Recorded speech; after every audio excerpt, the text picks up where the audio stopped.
We're good to go? Okay. I was waiting for the signal over there. Looks like we're good to go. Mics are live. Okay. This time, I would like to announce that Mayor Bublak will not be able to participate via the teleconference due to unforeseen delays with her flight.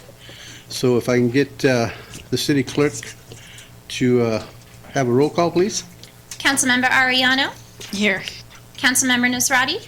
Here. Councilmember Larson? Here. Vice Mayor Esquer? Here.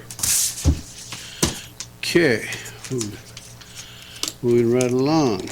Okay, at this point, we're going to have declaration of conflict of interest. Seeing none. Item number 1, closed session. We have no closed session today. Going to go into approval of the agenda as posted or amended. Just would we announced it 9G because at this point, yes, we have a change in the agenda. Action item 9J is going to be removed from the agenda. So if the... And this is at request of staff. At the request of staff, correct. Okay. 9J.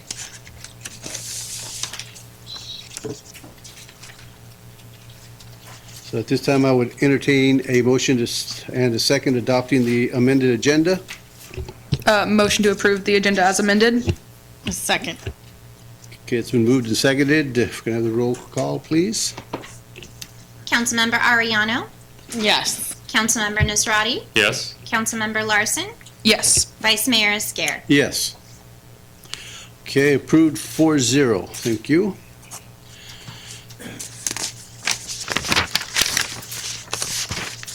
Okay, at this point, item 3, proclamations, recognitions, appointments, announcements. This evening, we have none. We're going to go right into public participation.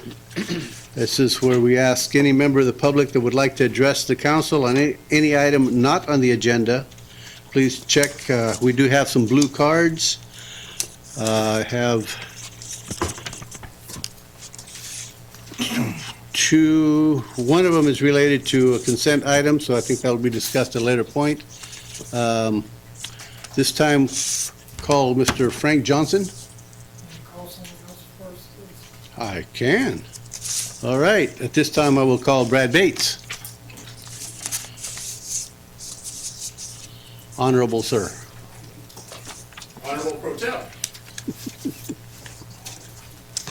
Thank you, Mayor Pro Tem, Council. The first item I noticed that you've reduced the citizen participation to 3 minutes. I don't agree with that. I just personally believe that meetings that are run with authoritative discretion generally turn out better than meetings that are run by the clock. Okay. First of all, I'd like to thank City Manager Lawton for agendizing items 9D through 9K, the city insurance as council action items rather than as consent calendar items as they have been done in the past. Insurance costs are a major budget expense, and especially in the arena of employee health and benefits insurance, it reflects the city council's fiscal policy and your budgetary priorities. Last Friday, I forwarded to each council member a copy of the Modesto Bee editorial dated June 15. It was titled, "Modesto City Manager is Outraged by Insurance Debacle, but He Largely Created It."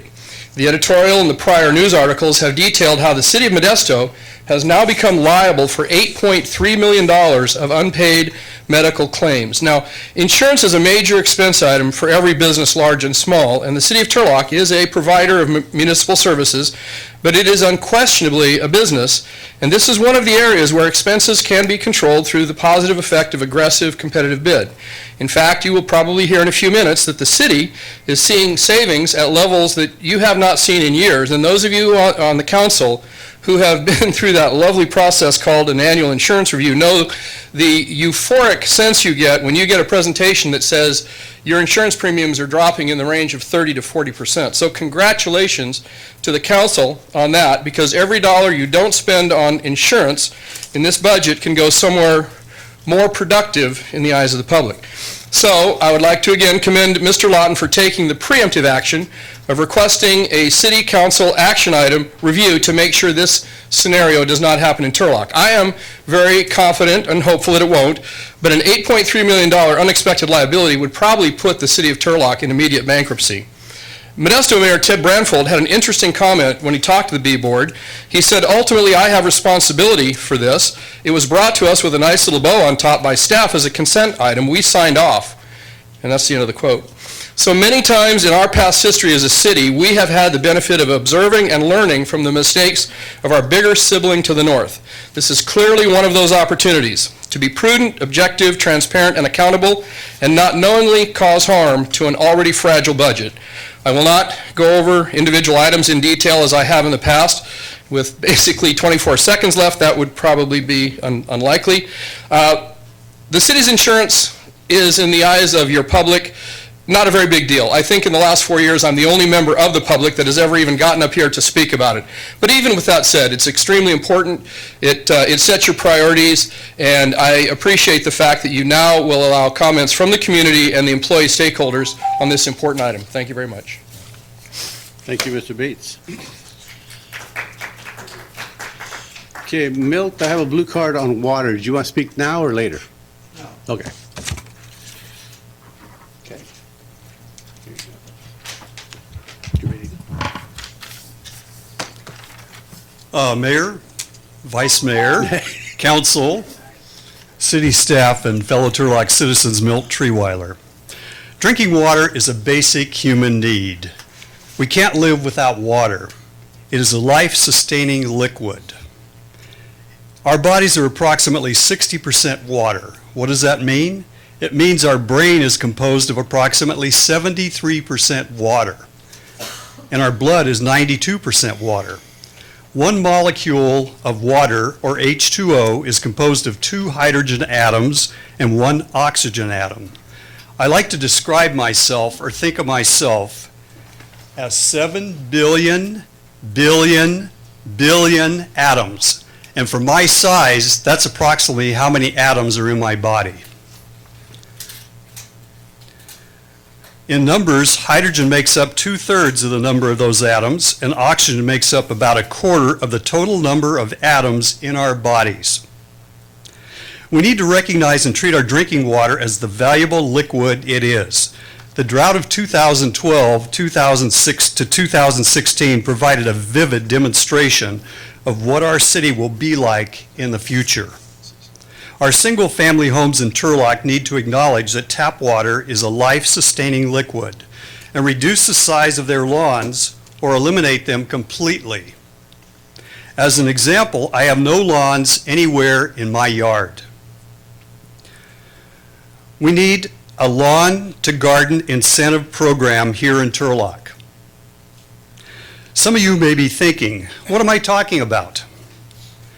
Those of you who have attended all the council meetings know that I started talking about the financial problems we've gotten ourselves into in 2016. Well, now I'm talking about the water problems we are getting ourselves into. Let me just say there will be more on this subject to come in later. I want to end by reading a quote from U.S. Supreme Court Justice Robert H. Jackson from 1950. It is not the function of our government to keep the citizen from falling into error. It is the function of the citizen to keep the government from falling into error.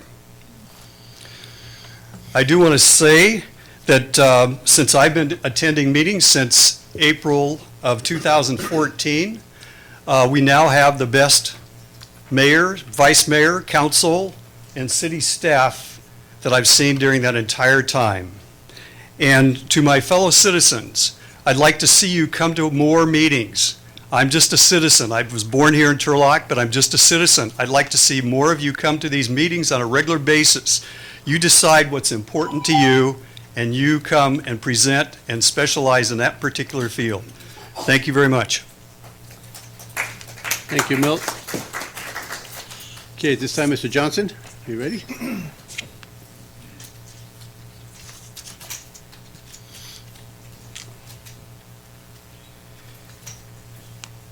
Good evening.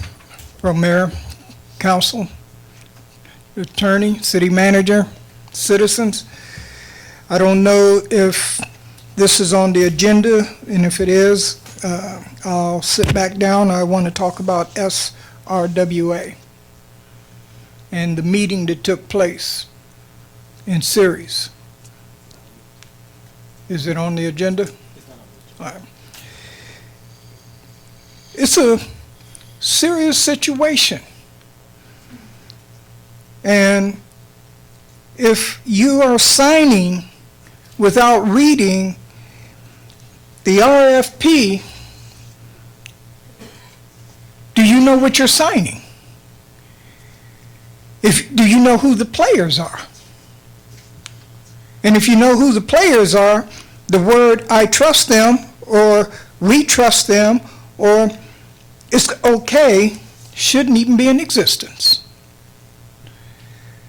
You have a player with $30 million involved. You have another player with $2.8 million. You have another player with $7,700,000. Where's the RFP? Has anyone seen it? Why would we sign a document and we don't even know what's in it? Well, I'm here to tell you. Once Pandora's box is open, and what comes out is going to hurt the citizens. I'm pretty sure, after the research of years with MID and everybody else involved in this water thing, is a bad situation. And if they don't want to tell you what it is, and I have to go to the point where I got to do a Freedom of Information Act just to see what's inside, but I already know. The people in Turlock are going to suffer behind this signature. Those that sign on this and don't review the RFP of what this is all about, there's going to be a problem, a big problem. Somebody's going to line their pockets and everybody else is going to pay for it. Thank you. Thank you, Mr. Johnson. I only have one more blue card, but that's for an item on the agenda, so at this point, I'll ask any other public participation. Mr. Supervisor. Good evening, Honorable Vice Mayor, fellow council members, I want to say County Council, City Attorney, and City Manager. Vito Chiesa, Nassau County Supervisor, representing District 2, this area right here. A couple things I want to go over. First of all, I have to agree with Mr. Bates. 3 minutes is not enough. He spoke as quick as he could, and he barely made it to the end of his thing. So a few things. Today we took up at the Board of Supervisor meeting the Empire Library, which brings me to the Turlock Library. Everyone knows that we're going through we did the community meetings, and now we've set aside about $13 million to upgrade the Turlock Library. We also are looking forward, pretty excited, we're looking forward to working with Turlock to do a master plan for that whole area, including the senior center. We think that if it's master planned for future expansion, we won't have to go through this exercise in a few years. Today we also took up the ambulance contract. The Board of Supervisors, one of our responsibilities is for the contract for ambulance service countywide. We do have some healthcare districts that are separated out, but AMR won the bid, and as of January 1st, nothing will change here in Turlock. They were already servicing the area. Some areas that are changing, there was a non-exclusive area in Houston and one out on the west side that will now currently be served. There is some money set aside, a little more money set aside for fire. The way that the times were, they had response times. If they couldn't meet those response times, they were fine. Now fire is going to be an integral part of the delivery system. From the Board of Supervisors perspective, it's really about getting people an EMT faster, someone that is there to take care of it, but so nothing will change for Turlock, but we did award that. Another thing that I was thinking about today, the ACE train, and a topic of conversation, the first phase is supposed to make it to Ceres in 2023.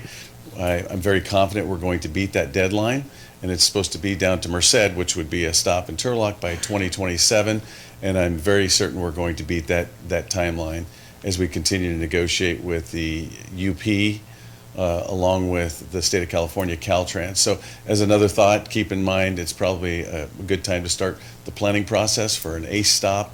I know we've said that before, but Ceres and Modesto have done their planning, and the overnight is supposed to be in Keys. So what would be better than to just drive a couple of miles south of Keys, pick up people in Turlock in the morning, and then head back north. So I'll have those discussions with your staff later. And then the last thing on water, thank you very much, Milt, for bringing that up.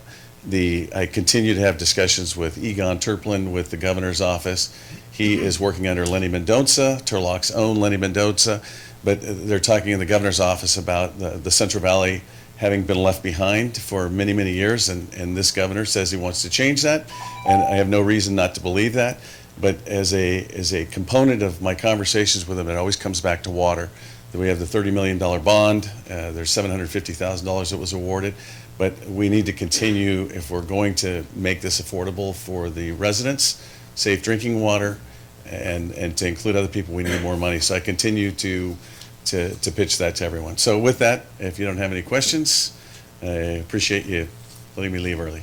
Thank you. So we did eat beforehand. Enjoy your evening. All right, hey, thank you, guys.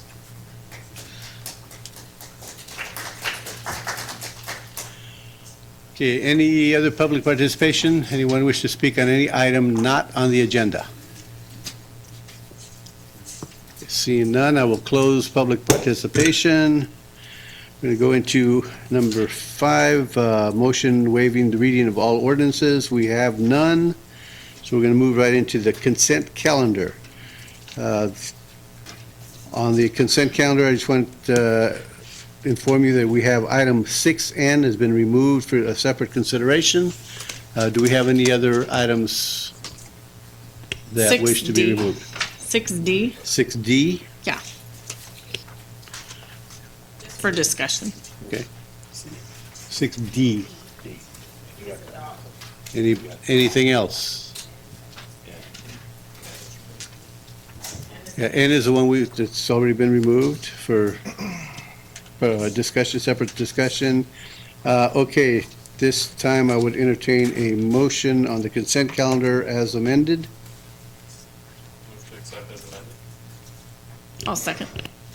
Moved and seconded to approve the agenda, consent calendar as amended. Thank you. Councilmember Ariano? Yes. Councilmember Nasrati? Yes. Councilmember Larson? Yes. Vice Mayor Scare? Yes. Okay, this time let's go ahead and go to 6D. We'll keep them in order for discussion. Becky, you had, So I just had a question. Is that feasibility study the same, is that Allison, the same one that, oh, it's you. The same one that's on the internet now? Because I couldn't find it. The sports feasibility study or complex feasibility study, is that the one that we did years ago? No, this is for the feasibility study for the Armory facility. Oh, okay. Yeah. And so what this item does, I'm sorry, I got it mixed up. It's for the lighting on a sports complex.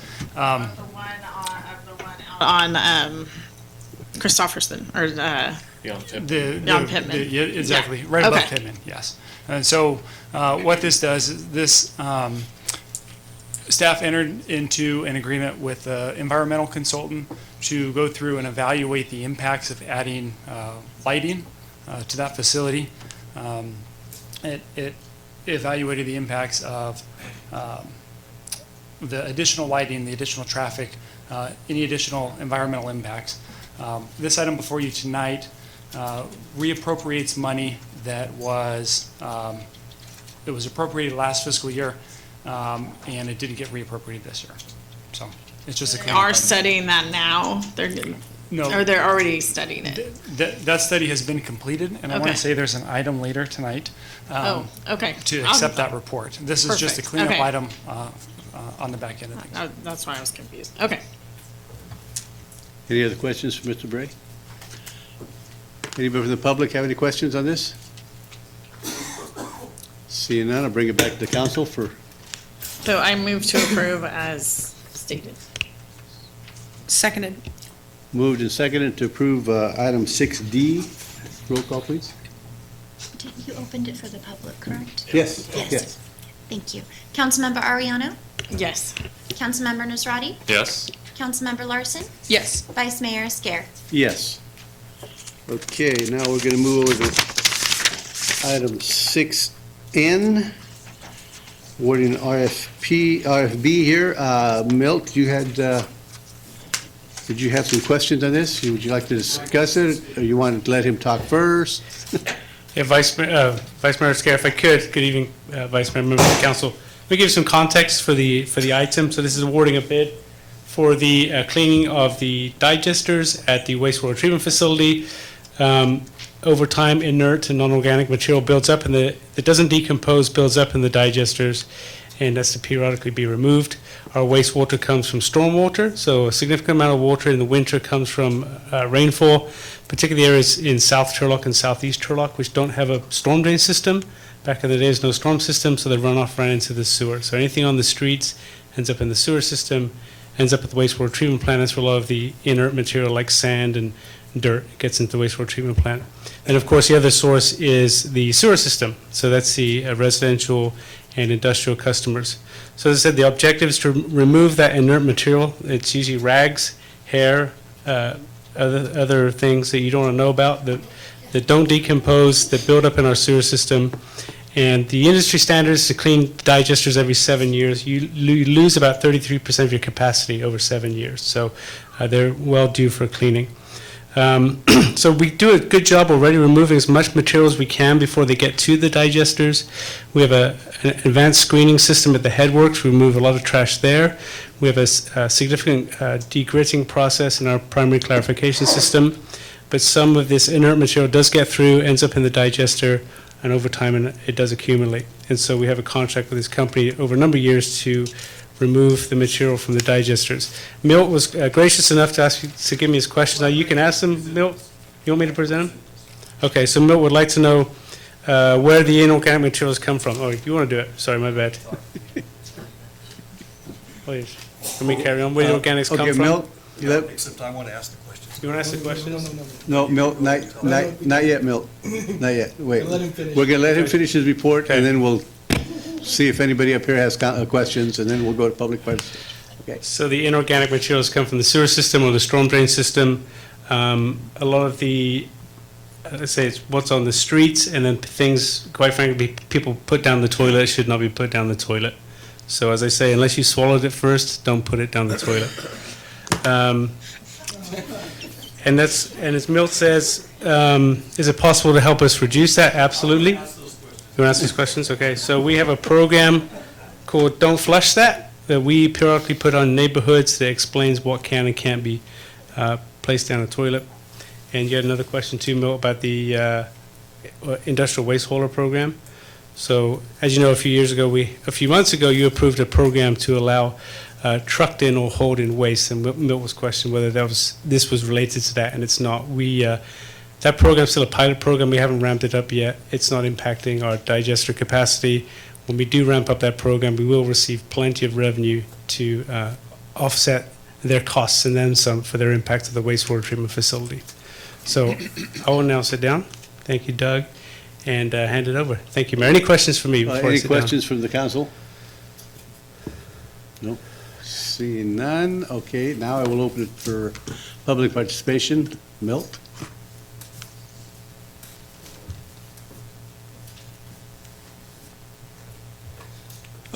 Thank you, Vice Mayor and Council.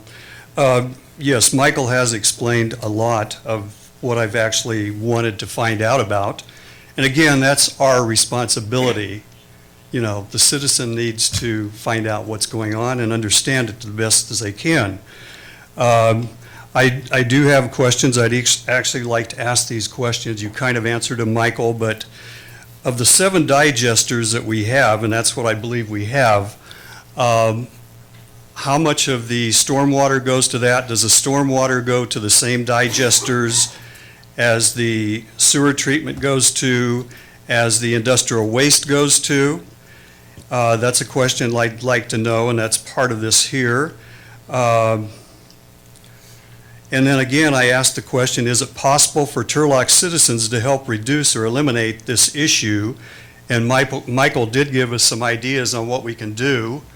The problems that they're talking about, if you look at page 240 in your agenda, reduce or eliminate the issues of sand and plastic. And we know that plastic is a major problem on our planet. It does not biodegrade. It never breaks down. The chemical of plastic will never break down. It's a man-made material. What you can do with it, you can burn it. So it can be incinerated, and that way it's gone. But naturally, it doesn't break down. On the question of the haulers with high organic waste, they're bringing in grease from traps and industrial waste of high organic content. The citizens of Turlock are not responsible to pay for the industrial waste processing. If all the costs for these industrial services are not paid by industrial users, this service will be a tax on the citizens of Turlock in the form of higher sewer rates.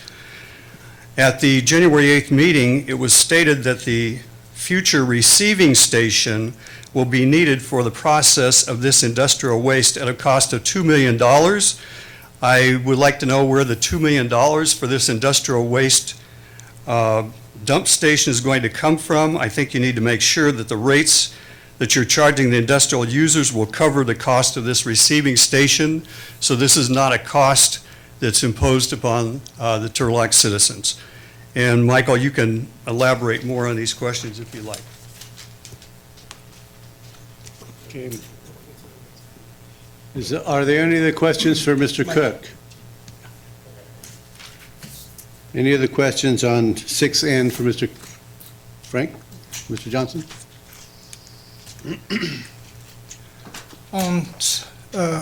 Good evening. On certain waste products, there are cities and states in United States that sell their products.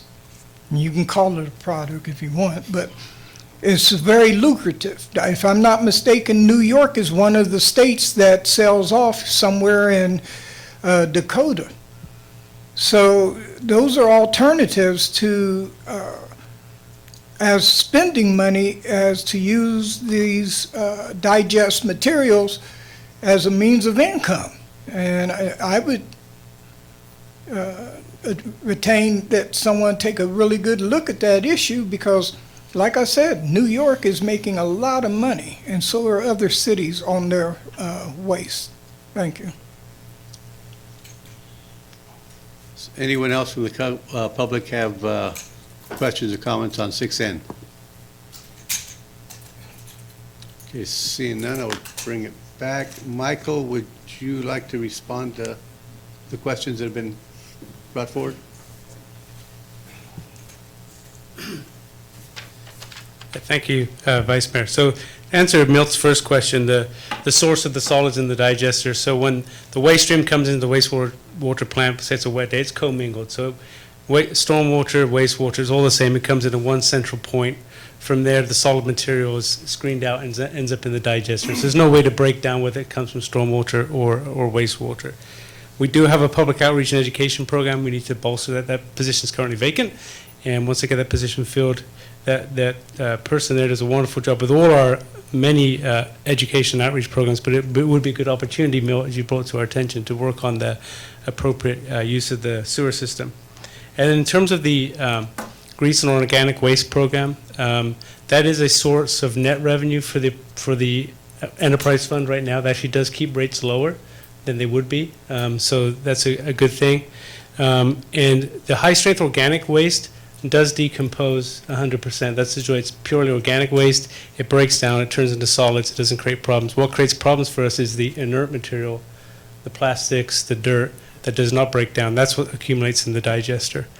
So right now, our digested solids are dried and are hauled off to Merced County, where they're used as a soil amendment in agriculture.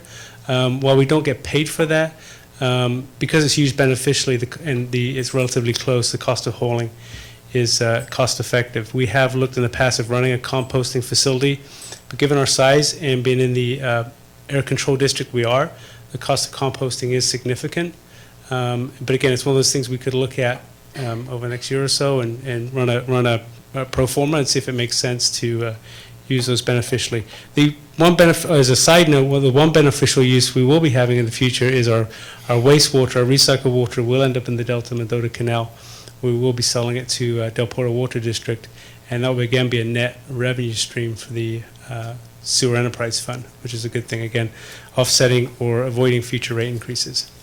Any more questions, Vice Mayor? Actually, I just have one quick one. Mike, you said we had an education program that we're not using right now because some of the positions vacant.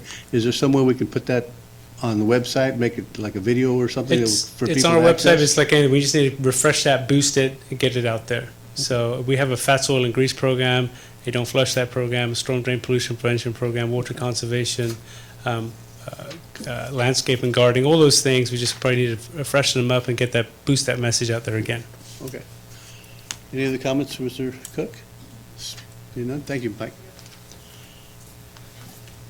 Okay, at this time, I will bring it back to council for a recommendation.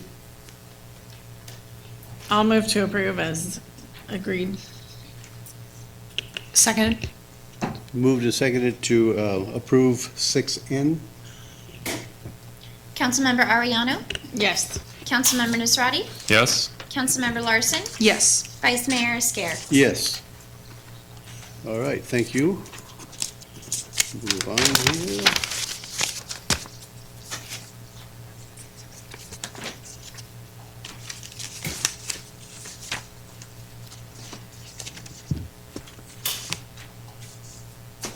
Okay. This time, we're going to go into final readings. We have no final readings. Public hearings. Now, there are no public hearings. We're going to go right into action items number 9. Okay. This time, I'll call Juan Vargas forward to the podium, please.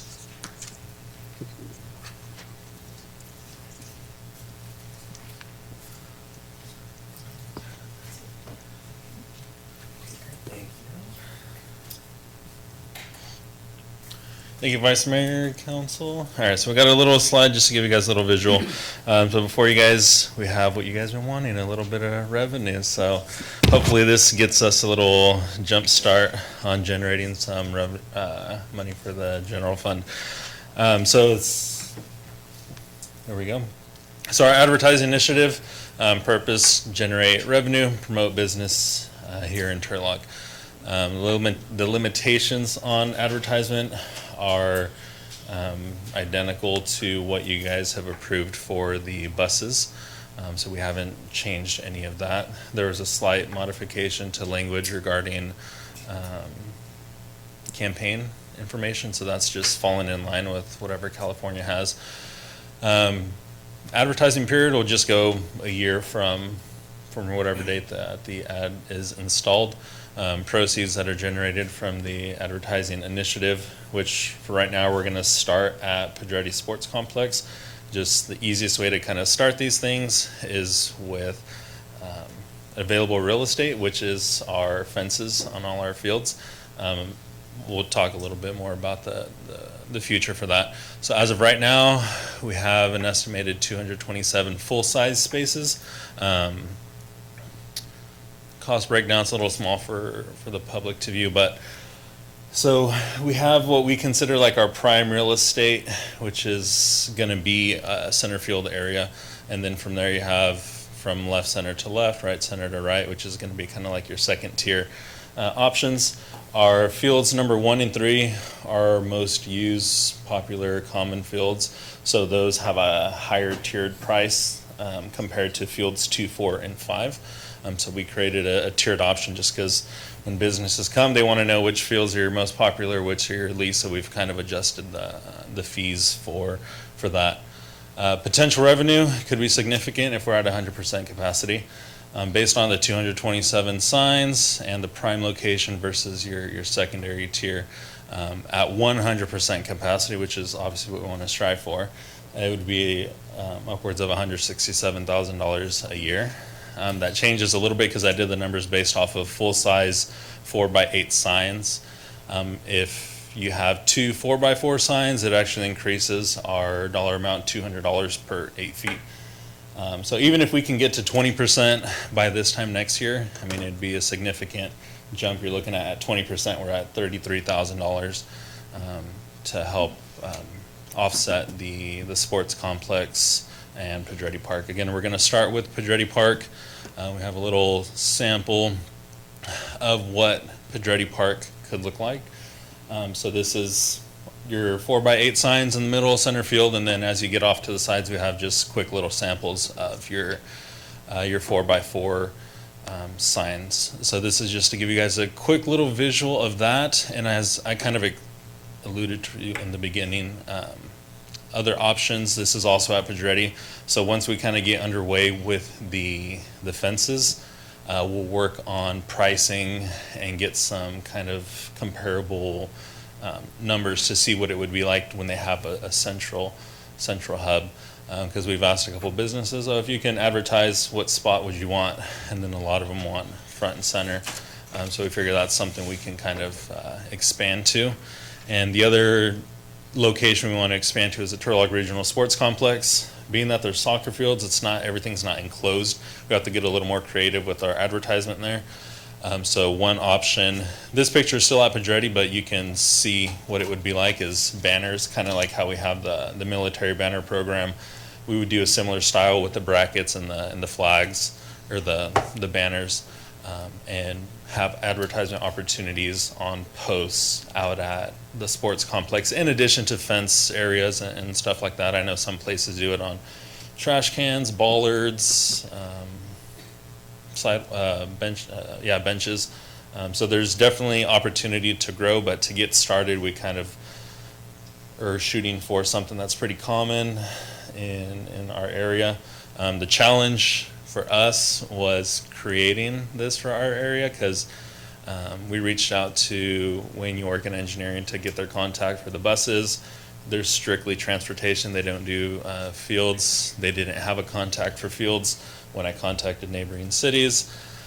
Well, a lot of them are run by the private organizations or nonprofits, and they pretty much have their own marketing program, so wasn't really much help. So we kind of had to build it from the ground up. But with the guidelines from engineering, we kind of have a good foundation. Yes, I mean that's pretty much the gist of the advertisement program. So if you guys have any questions, I'd be more than happy to answer.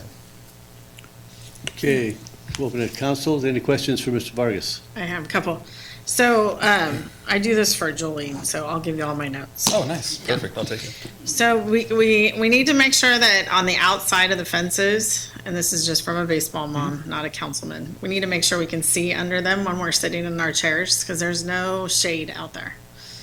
So we need to maybe modify the depth of the signs so that you can see under them, because there's a lot of elderly people that sit out in the back fields. So Okay. you want to make sure that they can see it, because you need those elderly people to be buying their Yeah. grandkids drinks and whatnot. So we need our grandparents to still go. I applaud you guys for thinking outside the box. I think it's a perfect opportunity to gain some new revenue out there, and you know, that field is completely utilized, and it's been a jewel of our town, and you can see it from the freeway and whatnot. So I'm totally excited with this. Makes me very happy, and you know, we can get some funding to put back into that and make it, you know, more utilized than it is now. So I'll give you all my notes so you don't have to reinvent the wheel. On the real estate is really crucial in this advertising game. When we did the sports box at Jolene, you know, those signs went up for $5,000, and that's every year. So we have, I think, 12. So it really can be a good money generator. but we need to stay on top of it so they're not dilapidated and looked horrible and that Yeah, kind of thing. that's So, outlined in the guidelines. but I'm so excited with this. Now, Allison, you guys, your team did an amazing job, and I really want to thank you for, having a forward vision, especially when we're trying to think outside the box. So, thank you. Of course. Okay, thank you, but at this point, we're just asking questions. We can make comments afterwards, so if you have any questions for Juan, go ahead. One question I had was, so I see in the write-up that people can fill out the advertising application. Is that going to be available online as well, or is that only going to be they have to walk into the office? We can email it to them because we'll be able to have that electronically. We can email them. It's just gonna be a simple one-page write-up going over the guidelines and application. So yeah, we can email that to them. They're not gonna have to, I mean, we have 2 businesses already on deck waiting to do this. And then we have another business, Save Mart, with Food Max being right there, that they've already reached out to us asking if we had advertisements when we were getting this going. So of course I'm going to email them. I'm not going to make them come down from corporate just to give us a little money. Right. I totally agree with that. I'm sure that people are going to be lining up no matter how we have the application process. It's always easier probably just to have a quick online form and then be able to submit a graphic and things like that. But I understand that might invite a larger issue when we talk about the website as a whole. But that was just one suggestion. And I was just curious, you might have touched on it. How did you guys pick the pricing of it? Was it compared to like how other people do 4x8s or? So we looked at like Rainbow Fields. We looked at Manteca. They have Field of Dreams. There are some other soccer complexes. So a lot of those have advertising opportunities that we can grow to, because some of them have electronic boards versus an aluminum board, or some are even vinyl. But the price per advertisement for the year is pretty comparable. Some are higher, some are lower. I mean, for what we have here in Turlock, and the fact that we already have 2 people on deck that aren't even corporate businesses kind of show that it might even be on the low end to try and just get people in. But I think as we get it started, we can increase it little by little. Right. That's pretty comparable. Yeah, playing soccer and things like that in college, I know how some of the other prices are, and I was like, oh, this is very affordable. But if there's an intention behind it with room to grow, that's fantastic. Any other questions? I have a question about the limitations that we set. I know that for the transit, I had asked why we pick the things that we're picking for limitations. I think overwhelming majority of them make sense. However, I know that there's a lot of money to be made if we were to go after beer and wine, maybe not like hard liquor. Yeah, agreed. But in the advertisement revenue side, there's way more money to be made if we look at that. I was wondering if we had considered making a modification to that. We've got baseball fields around the country. Yeah, we're open to making that consideration. And again, we took the guidelines that were already approved. Okay. I mean, we'd be more than happy to add it out there and have whatever other wine, beer business, because there are guidelines that other ball fields use. Yeah. Like some might allow a beer sign, but every beer sign has to have a drink responsibly or some sort of message at the bottom of it. So I mean, if that's something that you guys want us to adjust, explore, I mean, we'd be more than happy to do that. I think Pedretti's dry, isn't it? Well, Yeah. So parks are. that's why. But the advertisements don't have to be dry. Well, that would have to be additional. Well, yeah, I Yeah. mean, like we would have to address that. Yeah. Well, from Pedretti, they go over to the 10-pin. Yeah. So is that something that you guys would like to see staff explore, possible addition for revenue? Can we discuss now, Oh. or do you want us to wait? Well, let's do public participation, and Okay. then we'll do our comments. Okay, so I'll ask a couple more questions before. Okay. Another thing, you talked about how much potential ad revenue we have depending on how quickly we fill it up, 20% and 100%.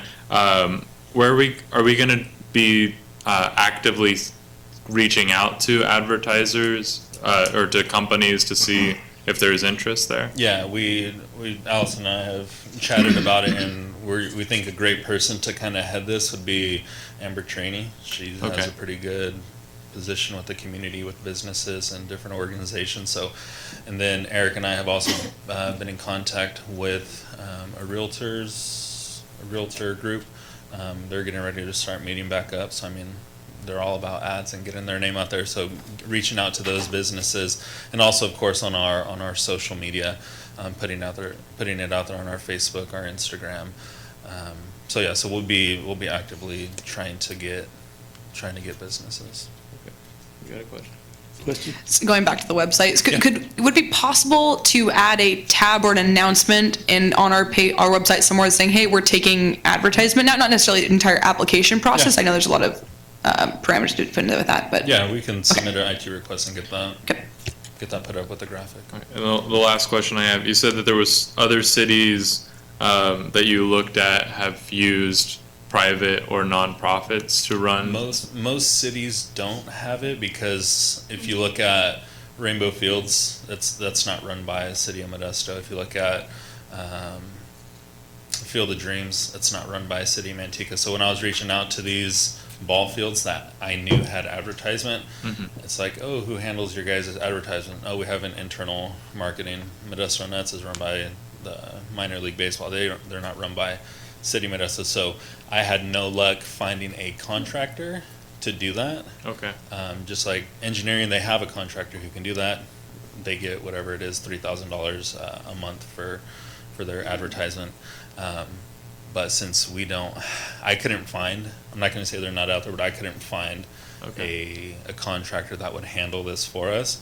But it could be in our benefit, because $3,000 a month compared to $12,000 a month is a big difference. Sure. Yeah. I have a person for you. Any other questions from council? Okay, this I'll open up to public. Any questions from the public? Mr. Johnson?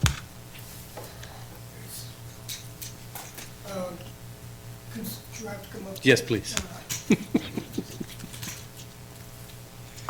It's concerning the nonprofit organizations that have the 501c3. Would there be a discount for these organizations, or how would that funding revenue exist with the nonprofits?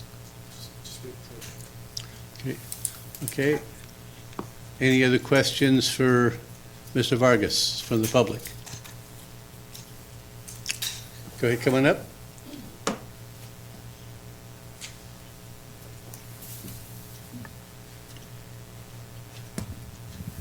Yes, hello. I have a question. How much a changing billboard would cost? And I know they come in all sizes. I see small ones in front of schools. I see large ones in front of city areas, and I just wondered what the price comparisons could be, because they could also bring in a lot of ideas, bring people into the city. You could post things on those, say, by Pedretti Park, events that are coming up as people are driving into town. Just a thought. Thank you. Any other questions for Mr. Vargas from the public? Go ahead, come on up, please.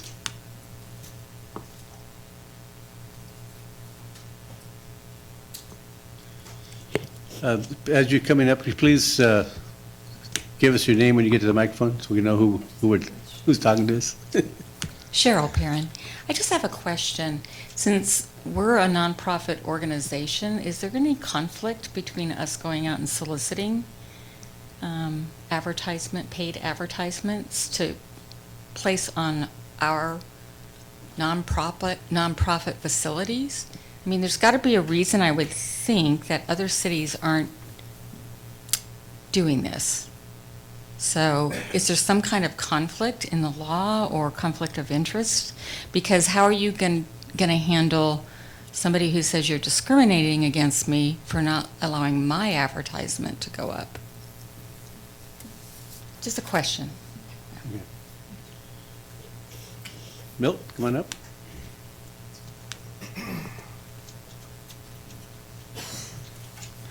Just a note, not a question. We have a sign ordinance here in Turlock, City of Turlock, a very good sign ordinance. It took about 6 or 7 years to get this passed through the Planning Commission and the council. And there are many restrictions on signs in Turlock. We didn't want to make our city a Las Vegas or a Stockton, California. So there's a reason behind it. You know, we want to make some money, but we don't want to make our city look like a dump. Thank you. Any other questions or comments for Mr. Vargas from the public? Seeing none, I'm going to close public participation. Okay, any last comments from council? Could they answer the questions first? Oh, I'm sorry, John. Juan? That's all right, no worries. I told him I'd get him home early tonight, okay? All right, so in regards to the nonprofit and the research that I've done, I didn't see any cost difference that other areas are doing for registered 501c3s versus private businesses. I can explore that more. I can talk to Becky and see what they have going on over there, because I didn't know she had all these different contacts for that. So I can check with Becky at a later time for that. As far as the changing billboards, the cost significant. I don't have an actual dollar amount, but it varies, because if you just have a red LED board, it's pretty low cost. But if you want something that's going to get the color and a good resolution, that's where it's going to be upwards of tens of thousands of dollars. For what was the other one? This is for soliciting ads. I know Turlock used to do ads a while ago. I know the city can't profit, but being that those two fields run a deficit, my understanding is as long as the money that's being brought in doesn't cost more than it does to run the facility, then we're still within our means. If I'm incorrect, please correct me. And then the last one, the sign ordinance. Katie's already reached out to us. Any signs that are facing inwards are okay. But anything, if we were to explore the idea of putting signs on the fence, like walking into Pedretti, facing outwards towards a parking lot, then we'd have to work with planning on what that would be. But we are in compliance with the sign ordinance as it stands, with everything facing inward towards the park. So I think I got everything. So just real quick, because Milt made a comment and I think it's relevant. We're gonna have to revisit our sign ordinance. There was a case that came down a couple of years ago that really changed what we can restrict. So it's on my list as part of our audit that we're doing of things that we have to revisit. Not because we want to, but because of changes at the law at the Supreme Court level. Thank you. Okay, at this time, I'll bring it back for the pleasure of the council.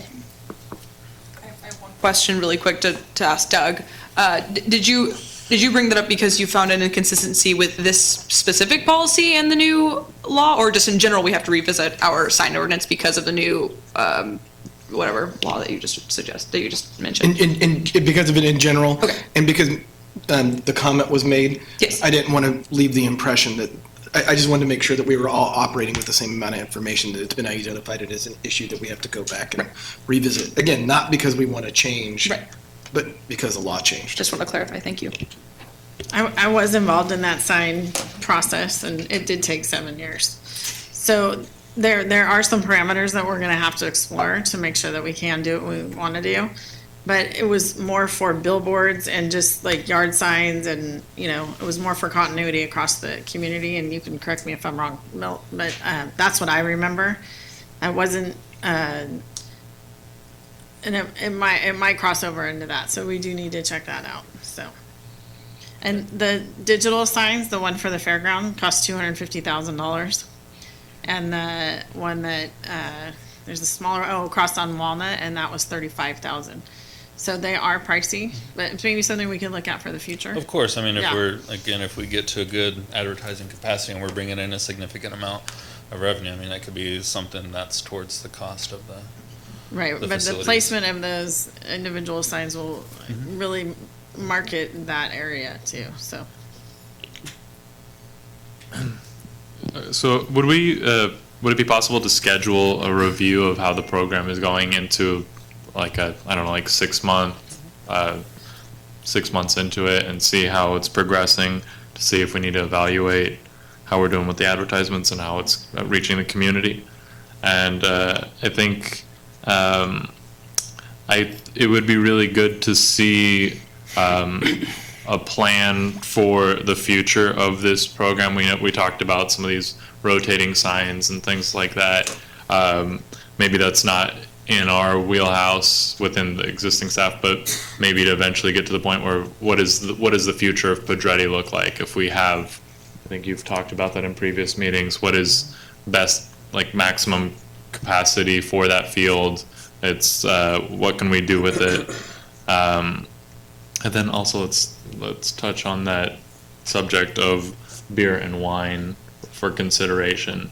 I have no problem with the inclusion of advertisements that have beer and wine in our public facilities. I think, like just the other day, I know we have limitations on our buses for that stuff, but we also have casinos on there, which I think are probably more destructive to communities and to people than something like beer. So if it's possible for us to bring in more revenue, maybe even add like a premium cost for that type of classification of ads associated with it, I think it's something for our staff to consider. If you guys don't have any objection to that? No? I think it's something to consider. We can look at it. No. Cool. City Manager? Mr. Vice Mayor, if I might ask for clarification, would the notion be that the city would charge different rates depending upon the good or service being advertised? Is that the notion? In advertisement costs generally, I think like on online ads, beer and wine costs a higher rate, and I think we can mimic that with our own program. So the rest of them could just, if they want to have like tiered costs for advertising, go ahead. I'll look into the legality of it and then get back to you. Because I don't know today as to the tiered rates. I'm sorry. I just want to offer up a suggestion. When Juan did all the hard work and research for this program, we took our cue from the approved guidelines that transit was using, and obviously that didn't include the elements that we're discussing now. What I would suggest is that if it's council's desire, we can absolutely go back and do some research and look for comparables, to other organizations, maybe beyond our region, that have this element and see how they're managing it. Do they charge a premium for it? Do they have to put additional language like drink responsibly? I don't feel like we've done adequate research, and then obviously we could work with the city attorney's office to make sure that we're hitting all the points from a legal perspective. My hope, though, would be that council would consider the proposal tonight, let us get off the ground so that we can start implementing this, and then bring back additional information and modify the guidelines. If that's what council ultimately decides to do. But I just want, I appreciate the feedback. I just worry that we're trying to evaluate something here in this forum when admittedly we have not done the research relative to those elements that you're talking about, but we would be happy to do so if that's what the council would like us to do. Yeah, I mean, I'm all for this moving forward with the intent of revisiting that limitation, see if there's possibilities to expand our ad revenue. Is that a motion? I move to do that, what I just said. Oh, wait, just kidding. I have a couple things. Well, so with that check-in, do you feel confident? I mean, just in the lineup you've had so far, and I understand we're just trying to get this moving. Yeah. That 6 months would be an adequate timeline to kind of gauge the buy-in from the community for the businesses, things like that. I don't want to basically revisit this and still say, we don't know. If you guys want to hash this out in 6 months and see where we're at, and at that point revisit the alcohol. I mean, I don't know if you guys want to revisit that sooner, but I mean, I think 6 months is reasonable, because in those 6 months, if we have some local businesses coming in saying like, hey, we want to advertise our beer, our wine, our liquor, then we can be like, hey, you know what, maybe we need to touch base a little bit sooner. Because who knows, I mean, after this post and we start getting it on social media, they might come out and be like, you know what, we need to address this now, because they're going to want the prime real estate locations, and if they're willing to pay for it, why hold them back? Do have at BLD those type of advertisements, but they do sell that commodity in the bar. We don't have that component. So I'm with you. We would just need to like revisit the whole thing, because you're advertising for people to go in and drink in there. Over there, not here, but you know, so yeah, I'm with you. I think we should explore it. But everybody knows we're dry, and those places are not. So that's kind of the difference. I think the 6-month point would be just a good time to reevaluate this pilot program and see how it's gotten off the ground. And yeah, I guess the December point. But I would invite the staff to revisit all the other stuff at their soonest convenience. If advertisements are coming in and you don't feel the need to include it immediately, then that's the staff's discretion. Just my recommendation that do your due diligence on research and see if it's something that makes sense. But yeah, great job, Juan, and to the entire department. This is, I mean, we just got finished with what we did with the budget, and this is right after. It's exactly what we need to have our mindset in, and I applaud you and the department, all the staff that had their hands on it. So with that, I would love to make a motion to approve. Moved and seconded to approve the 9A. And just clarifying, in the motion includes a 6-month review? Yes. As amended. Councilmember Ariano, Yes. Councilmember Nusrati, Yes? Councilmember Larson, Yes. Vice Mayor Scare. Yes. Okay, thank you. Let's go into, we're going to move right into 9B.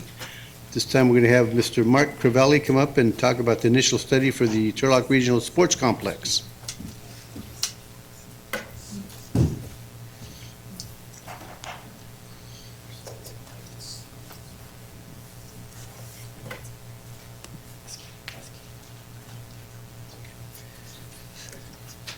Good evening, Vice Mayor, Council.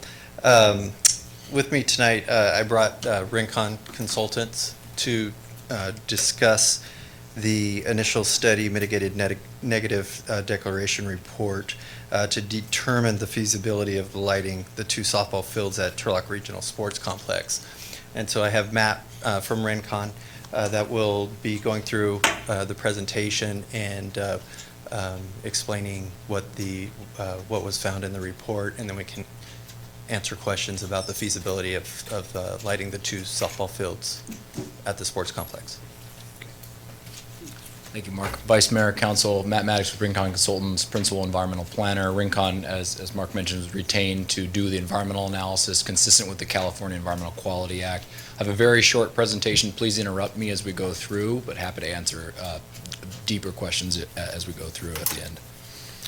So the purpose and requirements that are part, so the California Environmental Quality Act, also known as CEQA, requires that any discretionary action by a government agency needs to provide environmental analysis to, number one, inform the decision-making body of what the environmental impacts are, to also disclose potentially significant impacts, identify any mitigation measures or ways to reduce or avoid those impacts, and also to foster public participation as part of the planning process, and also to bring interagency coordination as part of that as well.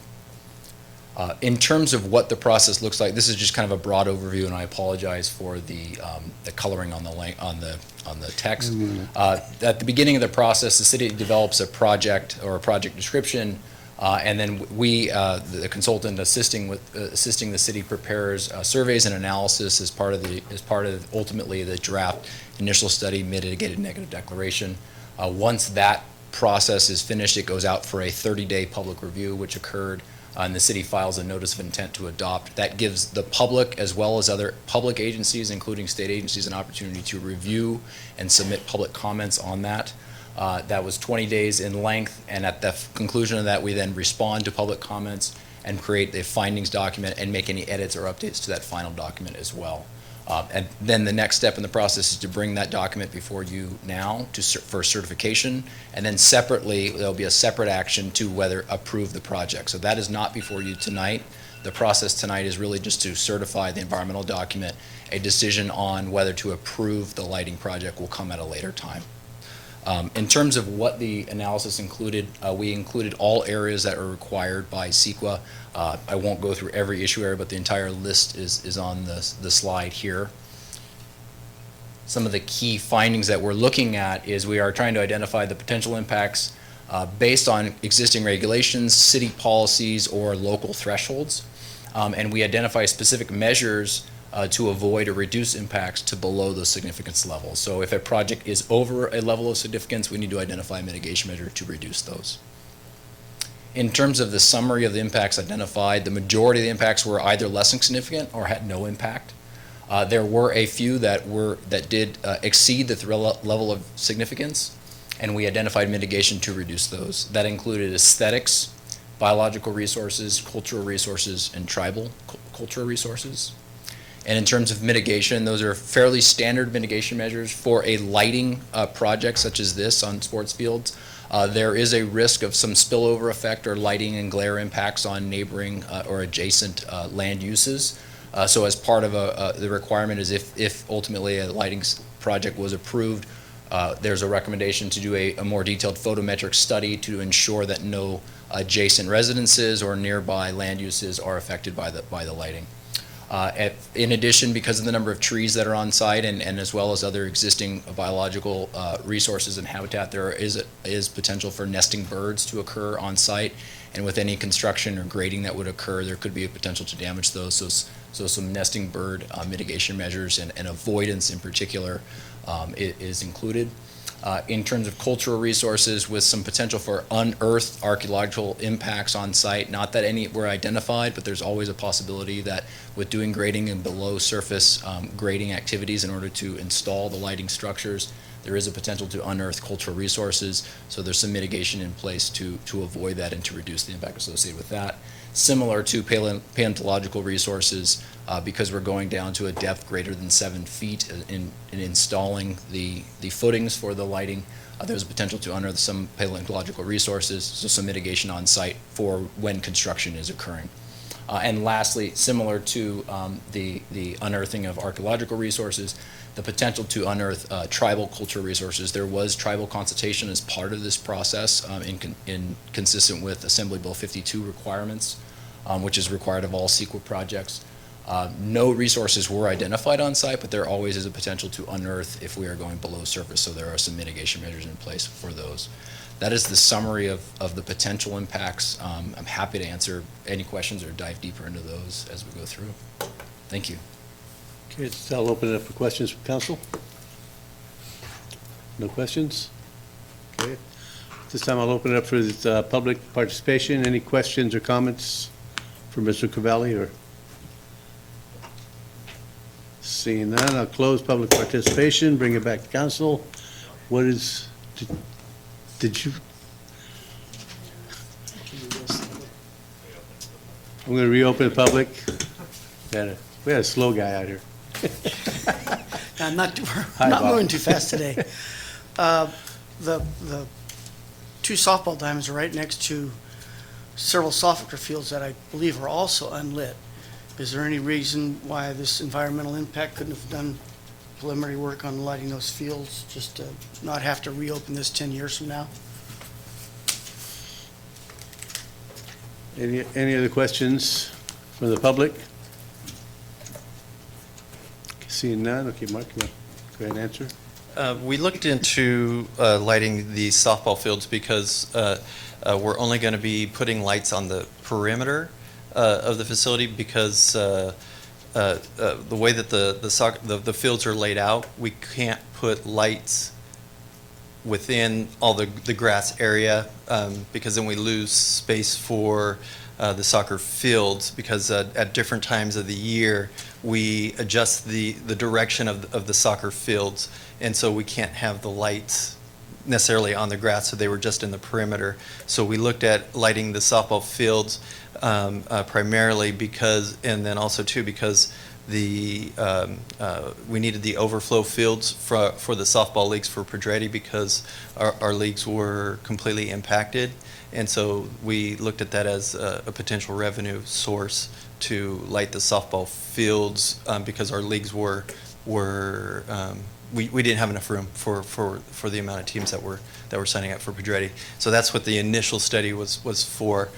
One, because we couldn't put the lights actually on the grass, because then we lose field space. And then two, it was to help compensate so we could capture that revenue that we potentially were losing by not being able to accept all those teams for the softball leagues. So I hope that answered the question.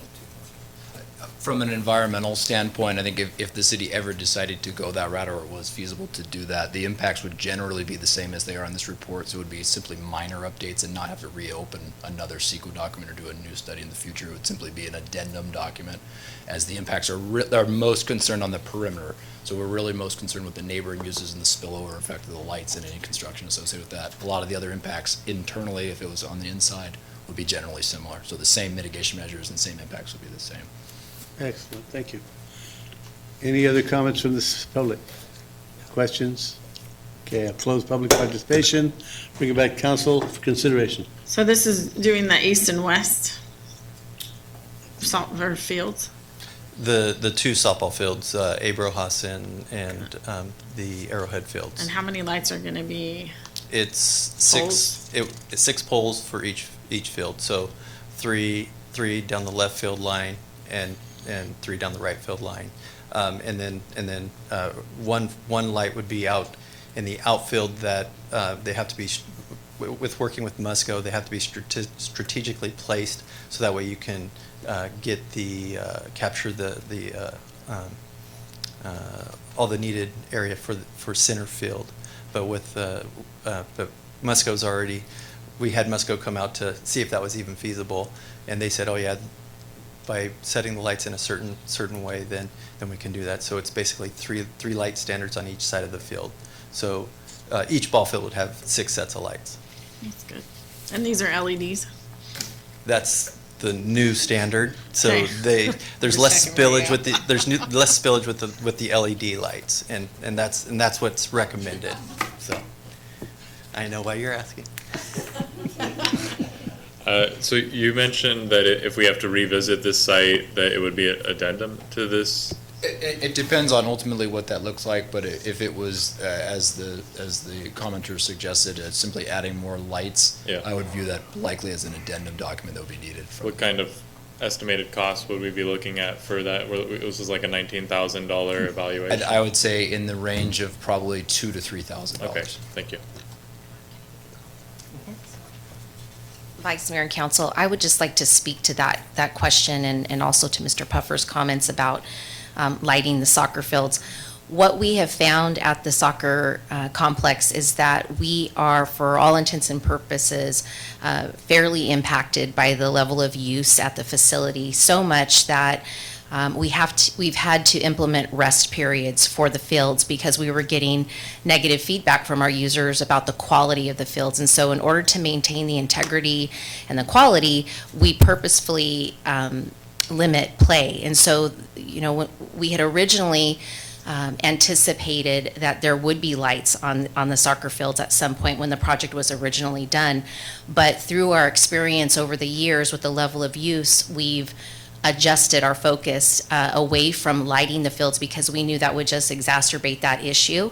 And was still trying to identify opportunities to generate more use at the facility and ultimately, hopefully, some more revenue. We saw an opportunity in lighting the fields, and we, as Mr. Crivelli said, we have maximized our use as well at Pedretti. And so this gives us an opportunity to expand our leagues at the other facility. It also helps us when we have larger tournaments that come into town. We can accommodate more games by utilizing both facilities. So the real focus of these efforts is to try and maximize our use of these investments that the city has made. But I think right now, looking out into the future, it's not one of our goals any longer to light the entire soccer complex. It's really about trying to maintain the quality of the field so that users want to continue to come and play. So I hope that fills in the blank a little bit for you. Any questions, comments?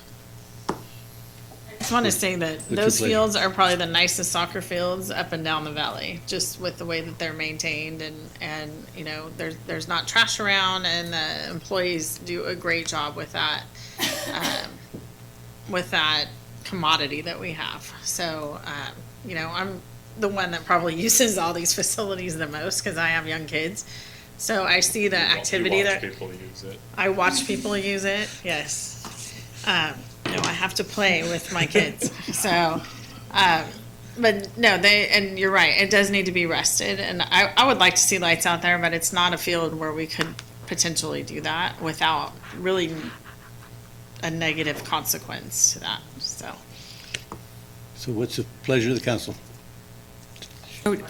I was just, without sounding super redundant, I just wanted to echo that.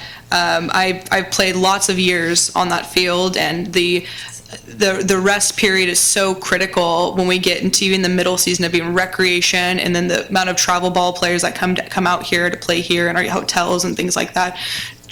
Councilman Barron is absolutely right. They're the best fields in our area, and to keep those up, I would hate to see that be threatened by the benefit of having an adult league at night. I wouldn't necessarily. I think those are two things that are one's tremendously more valuable in my opinion than a recreational league at night. So, in the space between those fields, and it's they're a lot of. I mean, I don't even. You guys are the experts, but there's not a huge amount of room.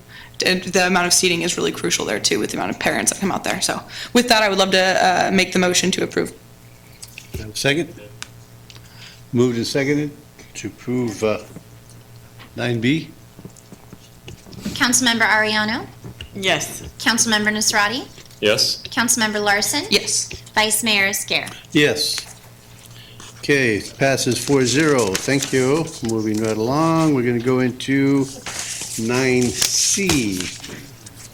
At this point, we're going to have Mr. Cook come up, and this is going to talk to us about municipal utility payment extension agreement and municipal utility lien program.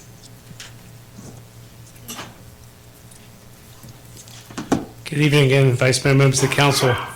You just gave my presentation for me. It really is quite that simple. What we're trying to do here is standardize existing programs we already have, working with our new city attorney's office to get more standardized forms and standardize the practice that we do, and to create a remedy if a customer defaults on a payment program. So what we have basically is we have properties in town that may be on a well or on a septic tank or on both. One of those or both of those fails and needed to connect the city's sewer supply or city water supply. Under state law, typically if you're within 200 feet of a municipal water supply or a municipal sewer system, you're required to connect, and the main reason for that is to protect groundwater supplies, because small wells and septic tanks can be sources of contamination to the municipal supply. So the fees are roughly $8,000 to $10,000 per utility for the water or the sewer, depending on the size of your property and where you are. This program would allow a 50% down payment with a balance paid over 12, 24, or 36-month period. And if you fail to pay, we would then lien the property to attempt to make the city whole.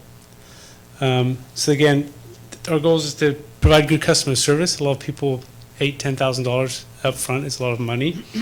We really want to encourage people to connect to the city's water or sewer system.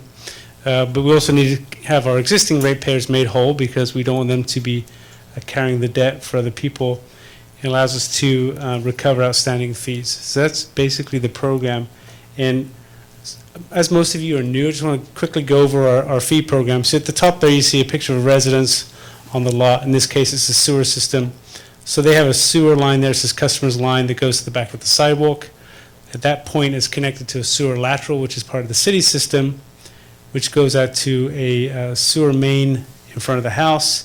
Well, the sewer mains eventually go to connect into trunk lines, so these larger lines, so it's like tributaries to a river. So you've got these streams coming into larger rivers. So those are the trunk lines, and they eventually end up at the wastewater treatment facility. So the customer is paying for the cost of putting that line in from the back of the sidewalk to our sewer line, and then the cost of that sewer line to the trunk line. They pay a portion of the trunk line fee, their fair share of that trunk line, and they pay for a fair share of their proportional impact to the wastewater treatment facility. So I recognize those fees are high, but they're in line with what other cities charge, and this is the cost of providing sewer or water service. And back in the early 1990s, the council at that time said, development has to pay its way. So if you are impacting the city's facilities, you have to cover your full cost. And so this is the full impact or full cost of connecting to the sewer water system. And again, we're encouraging people to do that. We want to make it as painless as possible. So with that, I'd be happy to answer any questions. Any questions from council for Mr. Cook? Is that higher than it was? I remember it being No, lower. it's been about that similar amount for a number of years. It does get adjusted for inflation every year, 2%, 3%, 4%, but it's been the going rate for quite a while. Was there an interest rate attached to that payment plan or no? No, we don't charge interest. Is this for new developments?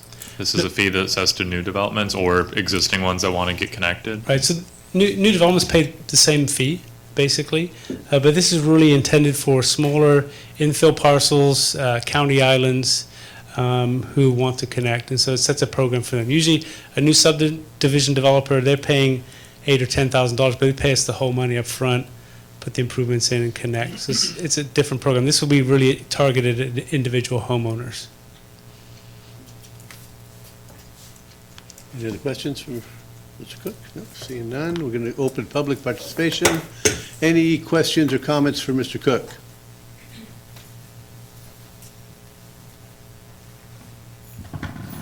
Good evening.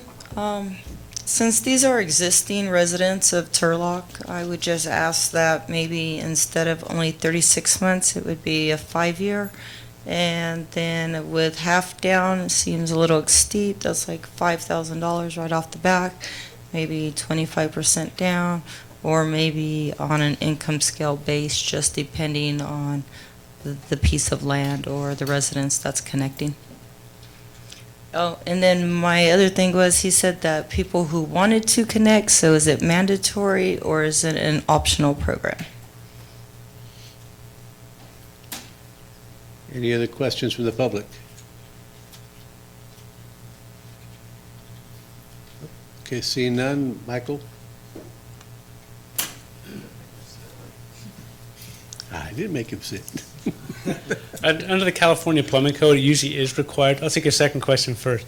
Under the California Plumbing Code, it usually is required to connect if the sewer service is or water service is what's called readily available, and readily available is considered within 200 feet. So it is a requirement. And secondly, yes, we do work with lower income customers to reduce the upfront payment and extend the payment program, and also through Mayor Pitt's office through the Community Development Block Grant. There are monies available for utility infrastructure costs for lower income customers, and they can work on various loan programs and principal forgiveness, that type of thing. So we do work with our lower income customers who can prove a hardship to work on getting them set up with minimal financial impact. Hope that answer your question, ma'am? Thank you. I think she also hit the 36-month versus 5-year. I just wanted you to comment on that as well. We have extended beyond 36 months in the past if cause is shown. But again, it's almost better sometimes work through Marin's office, get that payment down some other way, and get it collected within 36 months. But again, it's a case-by-case basis. Okay, so bring it back to council. What's your pleasure? I'll move to approve. Moved and seconded to approve. We have roll call, please. Councilmember Ariano? Yes. Councilmember Nisrati? Yes. Councilmember Larson? Yes. Vice Mayor Esquer? Yes.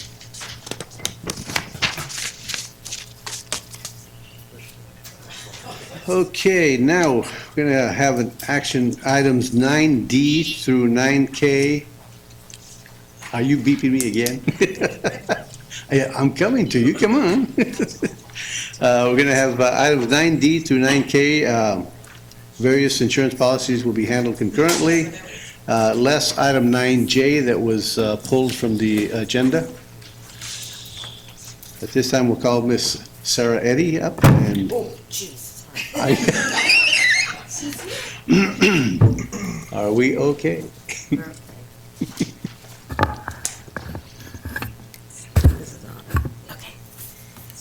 Good evening, Vice Mayor and Council.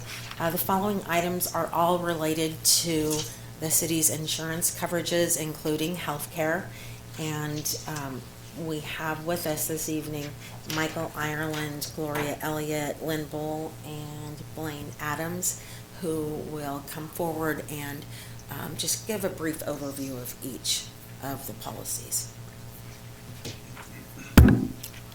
Oh, I'm just tearing everything apart. Good evening, everybody. Hi, Nicole. I think I'd first like to address Mr. Bates's opening comments, because there's most of the time he and I don't agree, but tonight I agree with him. He had some very good remarks, and medic.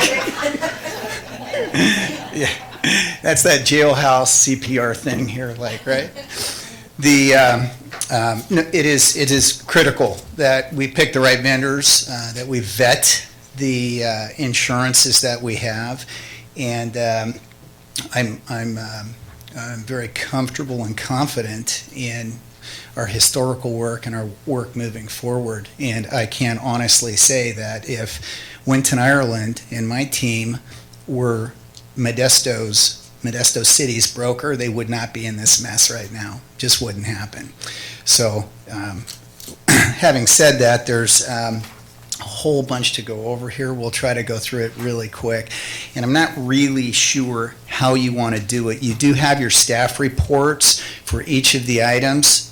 I assume you've read them. How detailed do you want to get on it? So we can only take one item at a time. We're not going to be able to do one it. item at a time. So just Right. go under whatever's relevant to that specific Okay. item, and then we'll go to the next. Okay, okay, thank you, Doug. So item 9D is the property insurance for the city. And I think you already know that the city's liability insurance is with an RMA, Risk Management Authority, JPRMA. And you pool your liability with other cities up and down the valley. The smaller cities have a smaller retention and deductible, and the larger cities, like City of Turlock, have a larger retention or deductible. The property insurance is completely separate, and makes kind of for an interesting challenge for city staff when you've got a claim involving multiple, but we try to help out whenever we can. The property insurance with the City of Turlock for the buildings, the equipment, and the rolling stock. So that's the police cars, any vehicles, including the fire engines. They have been insured with Travelers for a number of years.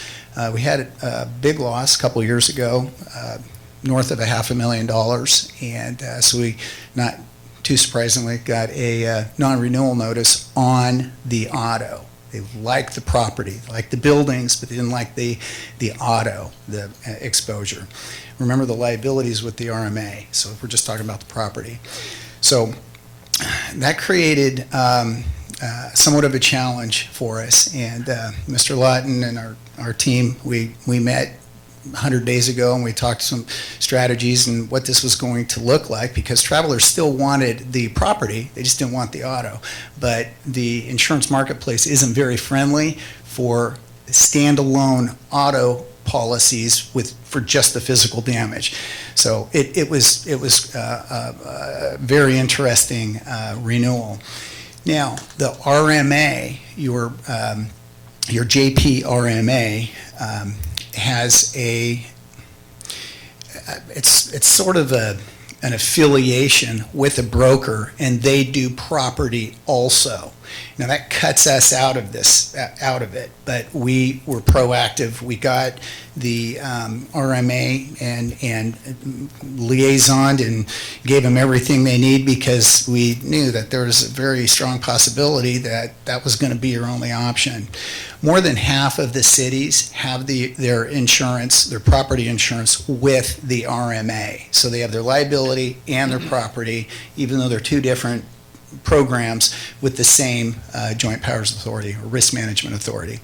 So we did get a quote from them. It was not as competitive as a quote that we got from Glatfelter, which is an entity much like Keenan. They specialize in certain areas. We have water districts with Glatfelter. They'll do public entities, and that's sort of their niche, kind of similar to Keenan.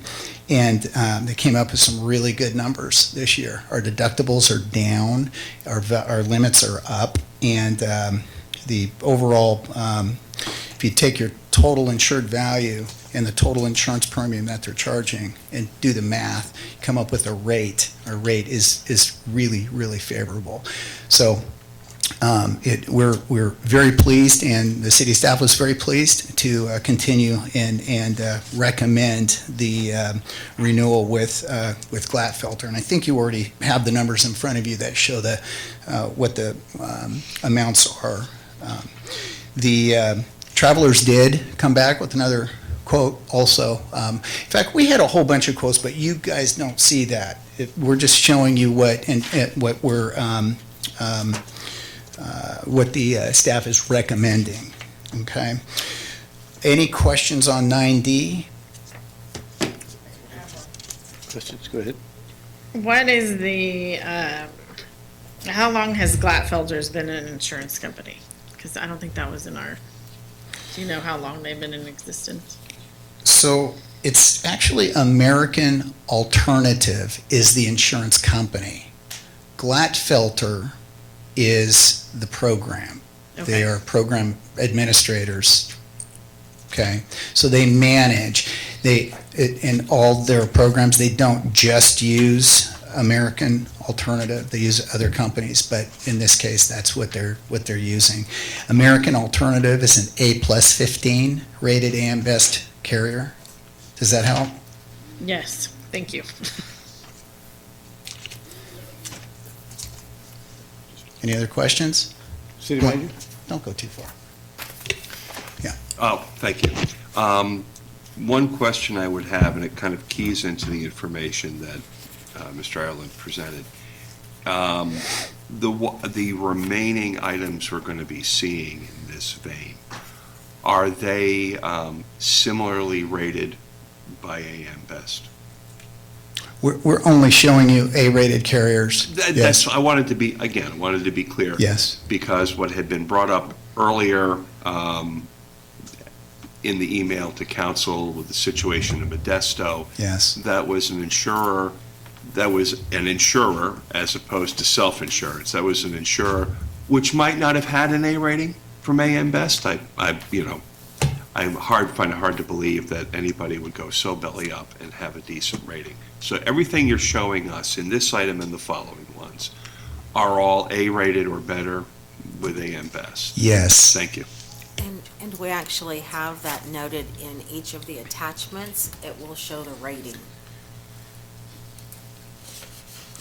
Yeah, the summaries that come with your staff reports will have the AM Best rating at the top. And that's not new. We've included that. Do you have any Historically. questions? Do we accept applications for anything below that? I'm sorry. Below an A rating, do we even, no? I think we'll always entertain, you probably won't see it. We're not really comfortable. And because there's a whole lot of backstory to that, including our own errors and omissions insurance, they have a really hard time covering claims. In fact, there might even be an exclusion if we sell an insurance policy for a carrier that's less than an A rating, and then the claim is due to insolvency by that carrier.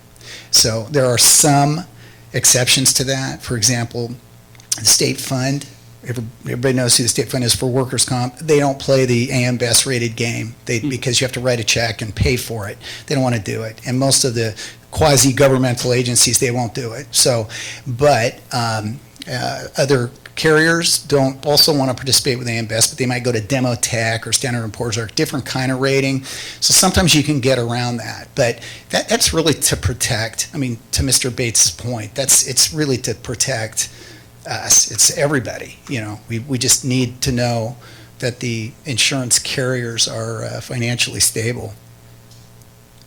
Yeah, it's a big deal. It's a real mess when the claims aren't paid. Any other questions on 9D? This time I will open it up to public participation. Are there any questions or comments on item 9D? Seeing none, I'll bring it back to council. What's your pleasure? I'll move to approve. I just have one comment. Like, I'm glad that you're here, because we can't have things status quo anymore moving forward. We need to make sure that all of our stones are unturned, and I appreciate your due diligence on this. You're welcome. Thank you. Second? Second. It's been moved and seconded to accept 9D. Councilmember Ariano? Yes. Councilmember Nisrati? Yes. Councilmember Larson? Yes. Vice Mayor Esquer? Yes. Okay, 9E. 9E is the first renewal of a cyber liability policy that the city obviously purchased a year ago for the first time. Cyber liability comes in a lot of different forms. Cyber liability is liability, and sometimes it's first party. So it can be damage to our own. It could be us causing damage to others. It could be our systems hacked in private, personal, employee information, client information, public information is released. There's legal requirements for notifications. All that costs money, in addition to repairing and sometimes even paying a ransom, I think. There's some crazy stuff going on out there. So the cyber policy gives us a $1 million limit, and it's just a couple $100 more expensive for this renewal than last year, the first year we did it, but the pricing is a function of your budget, and the revenues are actually up, so there's a couple $100 more cost there, as it suggests in your staff report. Can I answer any questions on? Any questions from the council? See none, open to public participation. Any questions from the public? Questions, comments? See none, I'll bring it back to council. What's your pleasure? Motion to approve. I'll second. We have a motion and a second to approve. 9E. Councilmember Ariano? Yes. Councilmember Nisrati?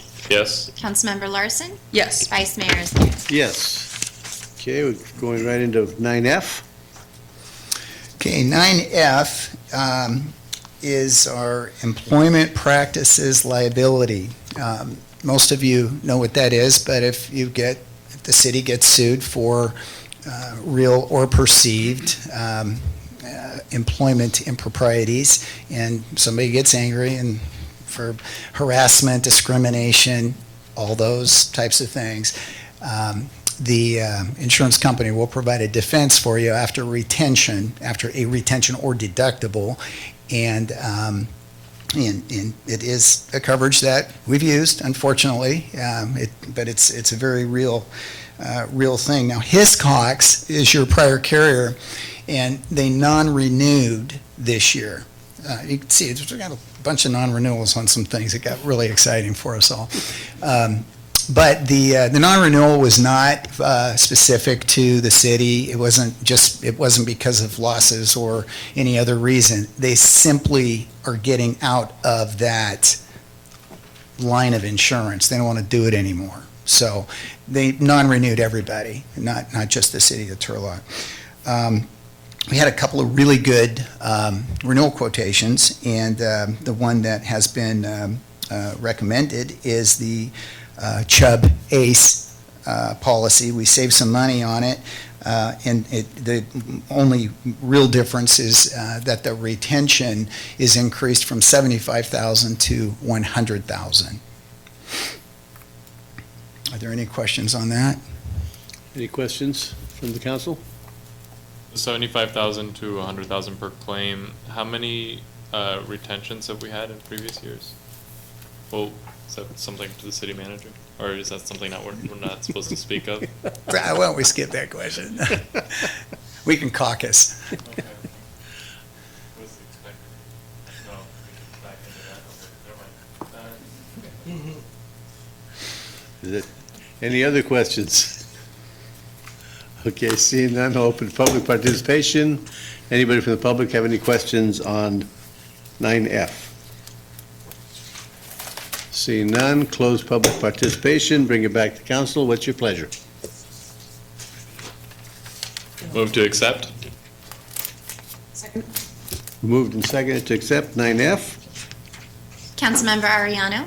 Yes. Councilmember Nisrati? Yes. Councilmember Larson? Yes. Vice Mayor Esquer? Yes.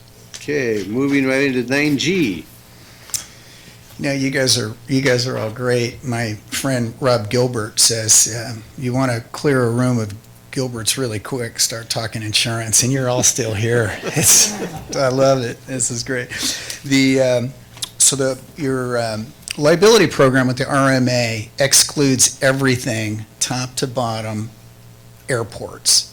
Not airplanes, airports and airplanes. They don't want it, there's no liability. So we all know our City of Turlock Airport out here, which is in Merced County, and of course they say it, you use it, you pay for it, and we say it's in your county, you pay for it. I mean, the City of Turlock's airport is somewhat of a challenge for us. We've had an agreement with the Regional Airport Authority, or airport, what's the name of the Turlock Regional Aviation Association? Thank you.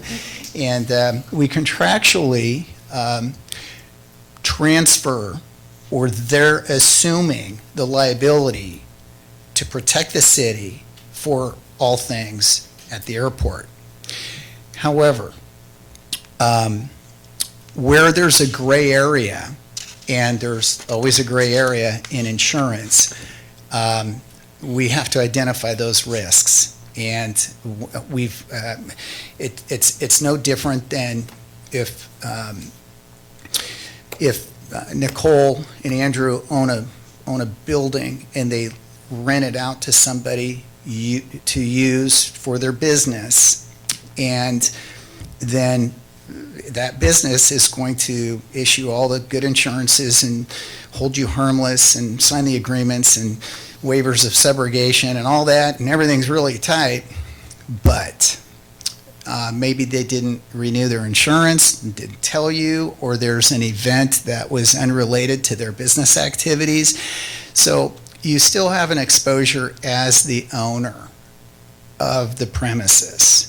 And because of the absolute airport and aviation exclusion on your liability policy with your RMA,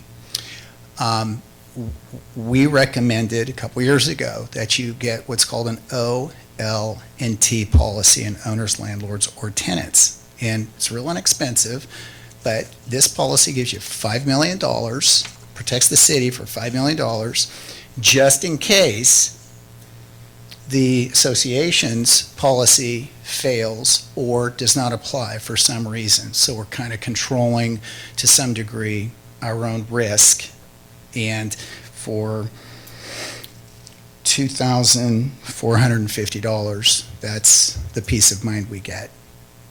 So it's no different than my dad owns one of the buildings we're in, and he has an OL&T policy, even though we hold him harmless in case we have an accident, same type of thing.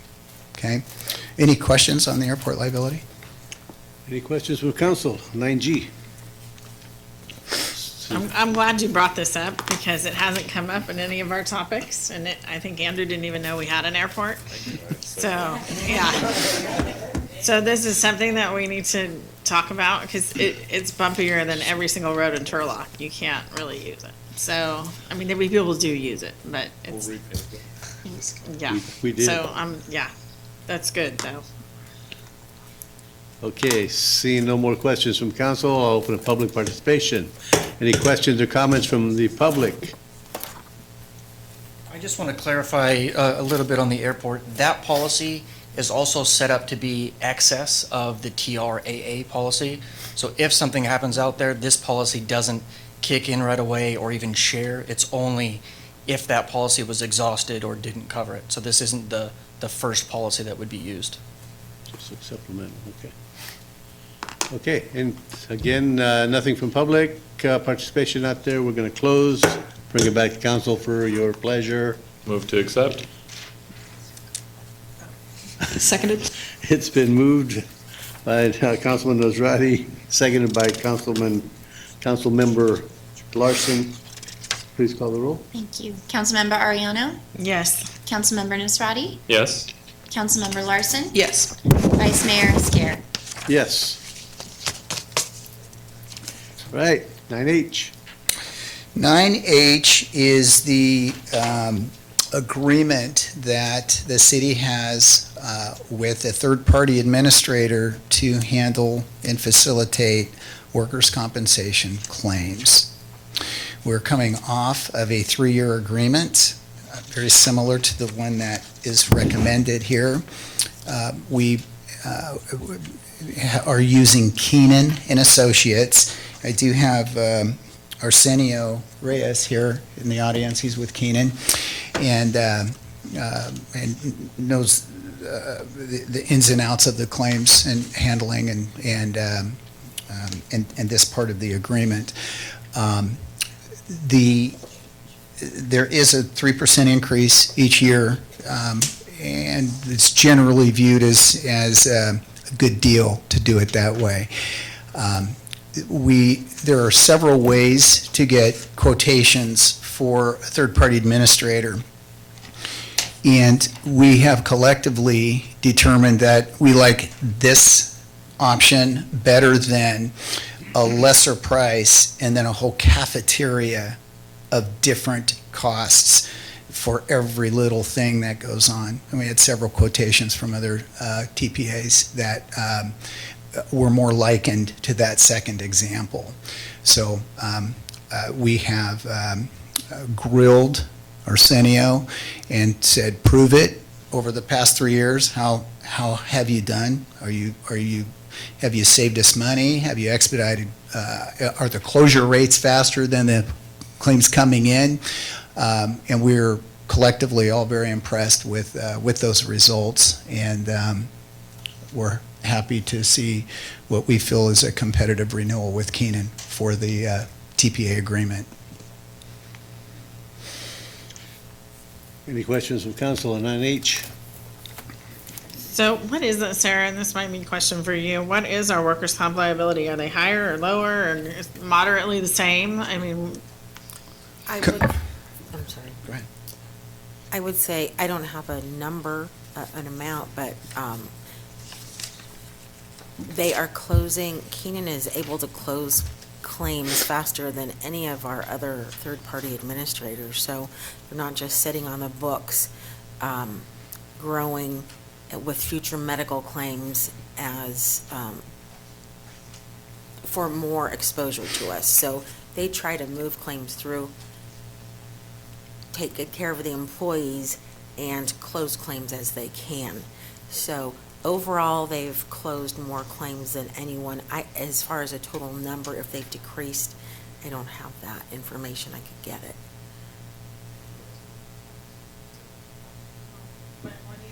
And this is for, business individuals, when you have a higher workers' comp, liability, of course, your rates are gonna be higher, and when you go out to bid, then there's a different process, and, it goes on from there. So you want your workers to be healthy, and you don't wanna have those claims, because then you're gonna end up paying the higher premium. So, your third-party administrators are important, so you can make sure that those claims are closed quickly, so that you don't have that higher threshold of money out and the exposure to the city. So, Exactly. yeah. And we've been very fortunate with Keenan because they came in even in their first year and closed, I don't know, 67, they closed a lot that were just sitting there on the books.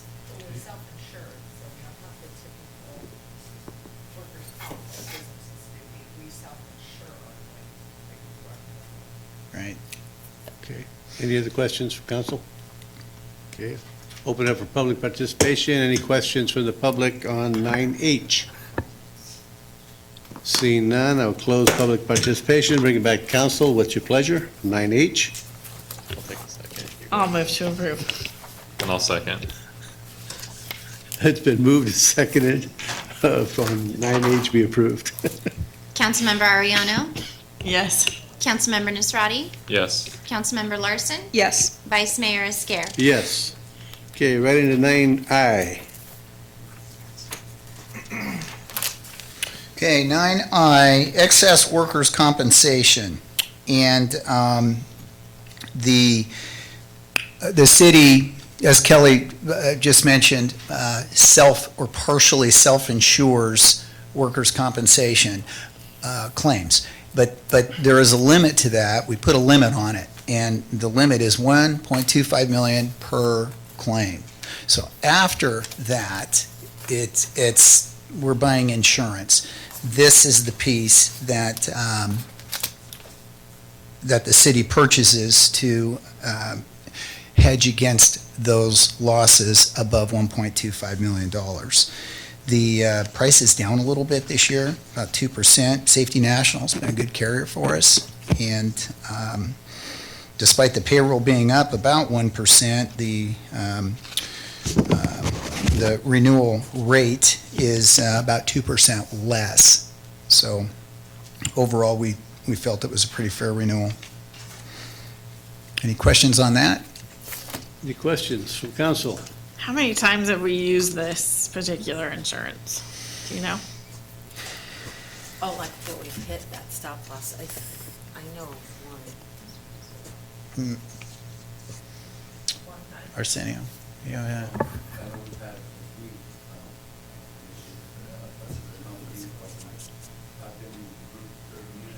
Can you come into the mic? Yes, why don't you come up? I think the question specifically is how often has the city breached the 1.25 million?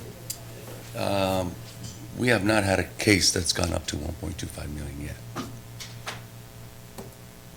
So is there a way to adjust that number? I Since think we what you haven't want is utilized it. I think what you want is protection. I think that's why we have that, because you have already had a limit up to that 1.25 million. We're taking over from that point on, should you have a catastrophic loss. And I've had several other cities that have reduced that.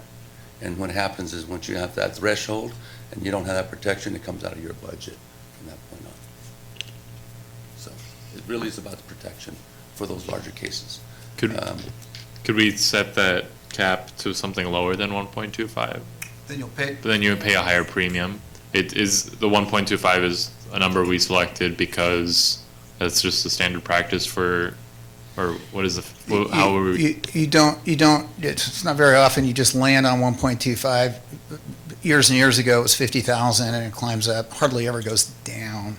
It's usually when you take on higher retentions, it's not very often it goes down. It's just been more cost effective because it's not used that much, and so to be able to get a lower premium and increase that retention amount, it's fiscally smarter to do it that way. As I always say, it's always better to transfer that risk. You don't want to take on that risk as a municipality. Any other questions from council? 9I? Seeing none, go to public participation. Anyone from the public have questions or comments on 9I? Seeing none, close public participation, bring it back council for your consideration. I could tell. Your pleasure. Motion to approve? Seconded. Moved and seconded to approve 9I. Councilmember Ariano? No. Councilmember Nasrati? Yes. Councilmember Larson? Yes. Vice Mayor Scarrett? Yes. As a reminder, council members, we pulled item J, so we will have to, because it was agendized, to see if there's any public comment, but other than that, we would be moving on to item K. Okay, so we can go public comment for? Okay.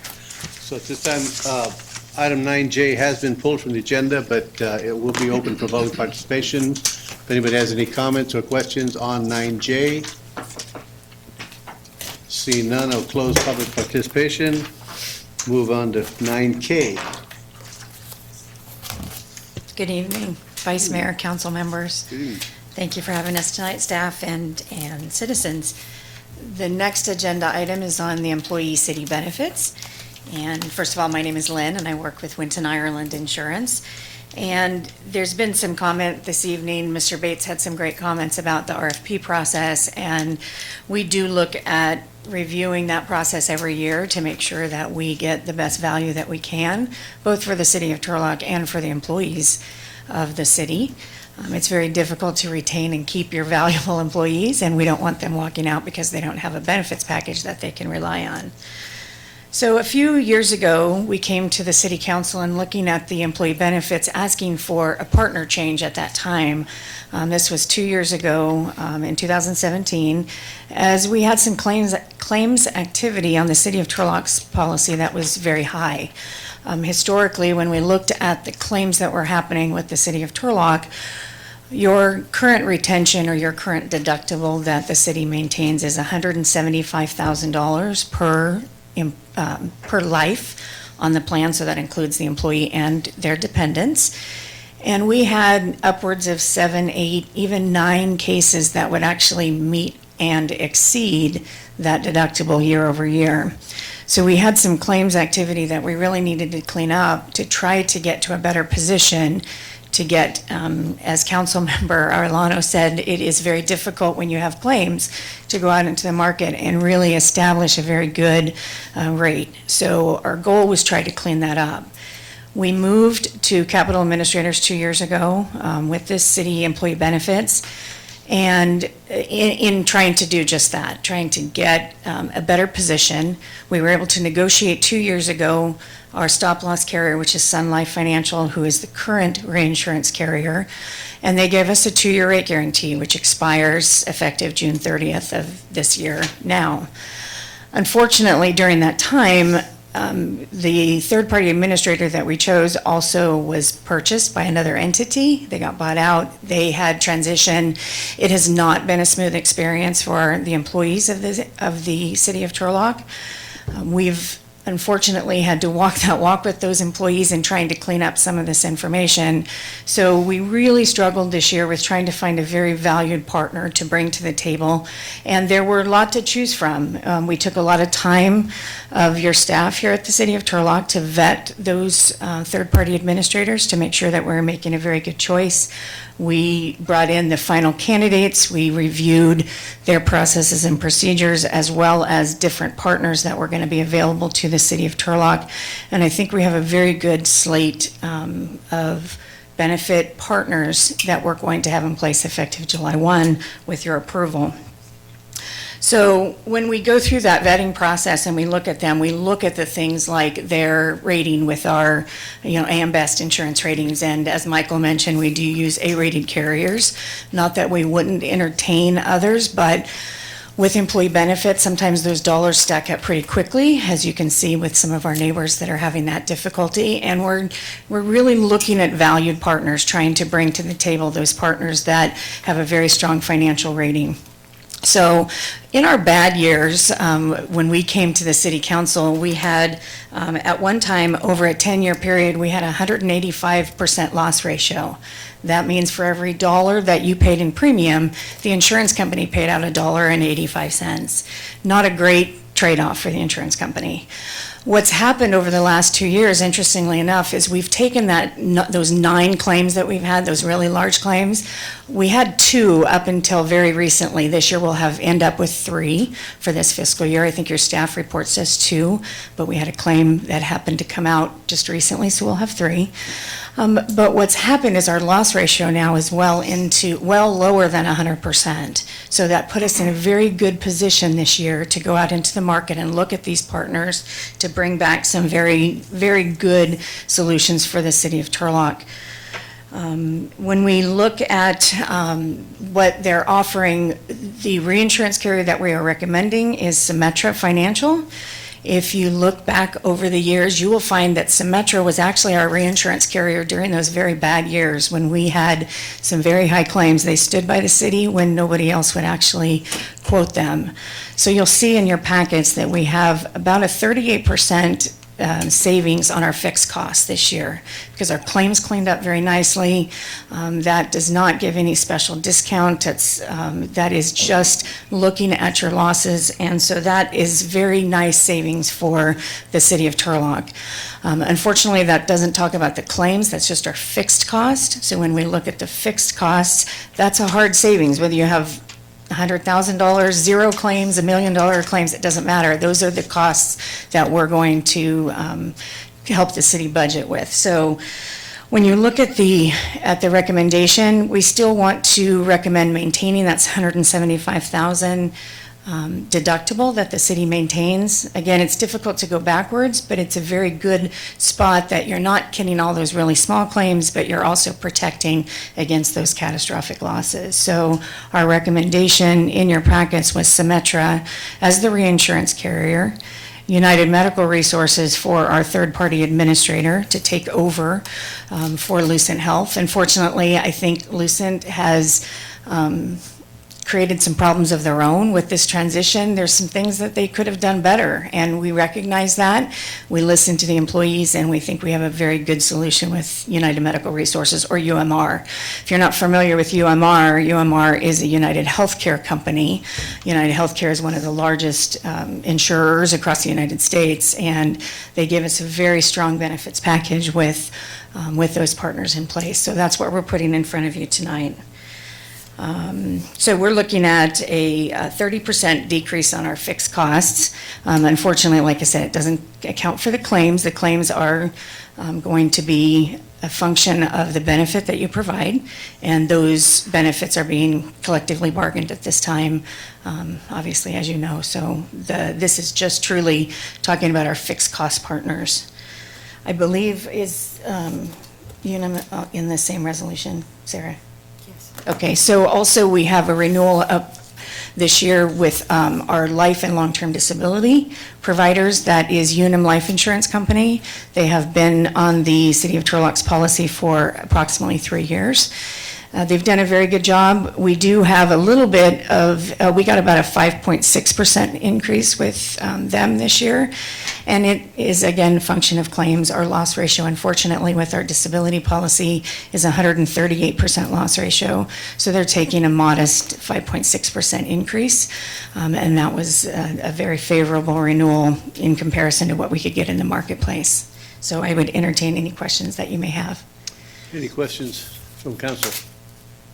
I know this has been a very long and arduous process, so I appreciate all of your due diligence and with your staff too, Sarah, because it is not easy to deal with any of these insurance companies and these third-party administrators, and I know from personal experience.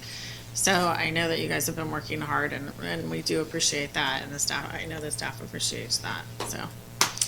I do want to make a comment to that. I will say that we pride ourselves on the service that we provide. We do talk to the employees and their spouses and their children on a very regular basis. I will say that the City of Turlock employees and your staff are very respectable and very professional when it comes to dealing with issues. So we appreciate that on our end, that even though they're coming to us when they might have a claim issue, it's pleasant to work with. So we do appreciate that. Any no more questions from council? Open it up for public participation. Any questions on item 9K? Seeing none, I'll close public participation, bring it back to council. What's your pleasure? I I move to approve. Seconded? Been moved and approved, moved and seconded to approve 9K. Call the roll, please. Councilmember Ariano? Yes. Councilmember Nisrati? Yes. Councilmember Larson? Yes. Vice Mayor Escarra? Yes. Okay, passes 4-0. Thank you. Moving right along, we go into city manager report and updates. City manager, what do you have for us? Good evening, Mr. Vice Mayor. We have written reports from fire and police, and I think they constitute the bulk of what we've got ready for you tonight. Okay.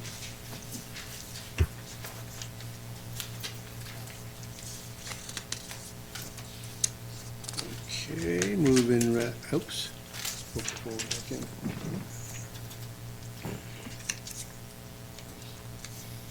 So we have any council items for future consideration?